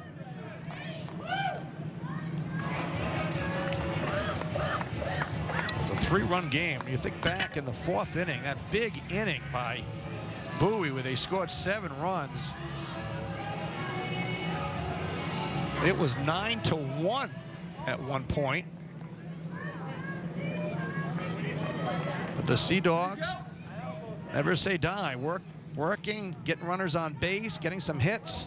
Action in the bullpen now as Jason Stoffel warms up, and Jimmy Yacobonis, who came in here in the 9th inning, running into some trouble as he gets ahead of Nate Fryman, though. It's 0-1. Fryman 0 for 3 with a walk, scored a run in the 8th inning. Fouls this one away, it's 0-2.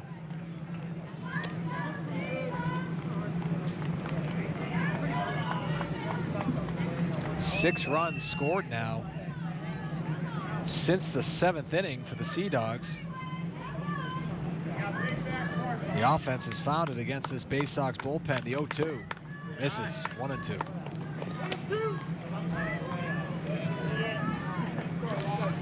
Quite a few crooked numbers. 11 hits now for the Sea Dogs.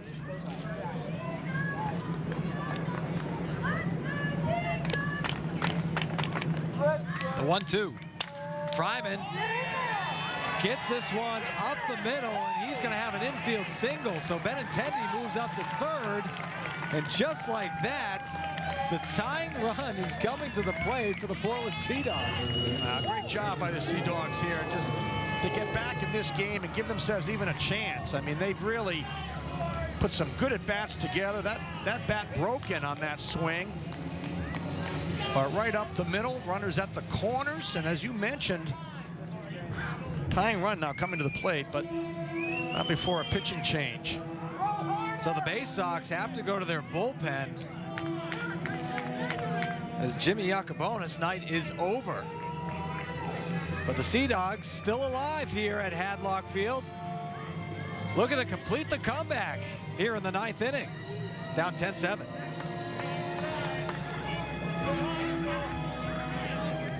Hadlock Field, and the new pitcher is Jason Stoffel. Stoffel, 27 years of age, making his 24th appearance as he tries to put the fire out here. And this is the guy you want at the plate, is Ryan Cord, who has had quite a night, 3 for 3 with an RBI and 2 runs scored. And 2 men aboard here. Raising his batting average now, hitting .330 on the season here. Cord, off the pitcher Stoffel's glove. And that's how the ball game ends. My goodness, the Bay Sox able to turn 2. We'll take another look at this one. That's hard. It's a heartbreaker because that ball was hit right on the screws by Ryan Cord, and you can see the frustration right there. This ball hit very hard right at the pitcher, and he barely gets his glove on it, but he slows it up enough for Marin to complete the double play. Adrian Marin, who had a great night at the plate, makes the final play of the ball game as the Bay Sox turn 2. And the Portland Sea Dogs fall 10-7 despite scoring 6 runs in the final 3 innings. We thank you very much for joining us here, Red Sox Minor League Baseball, right here on NESN. Time now for NESN Sports Today. Gary Streisky, Nicky Reyes, what's going down? AP, much appreciated. The drama was brewing at Hadlock Field until, well, it wasn't. Tough way to see that ball game come to an end, but the beat goes on with us right here. The big boys, Red Sox, a busy night for them. Who they take 12th overall, adding arms to the arsenal, that and plenty more with Nicky Reyes and myself as soon as we get done paying these bills.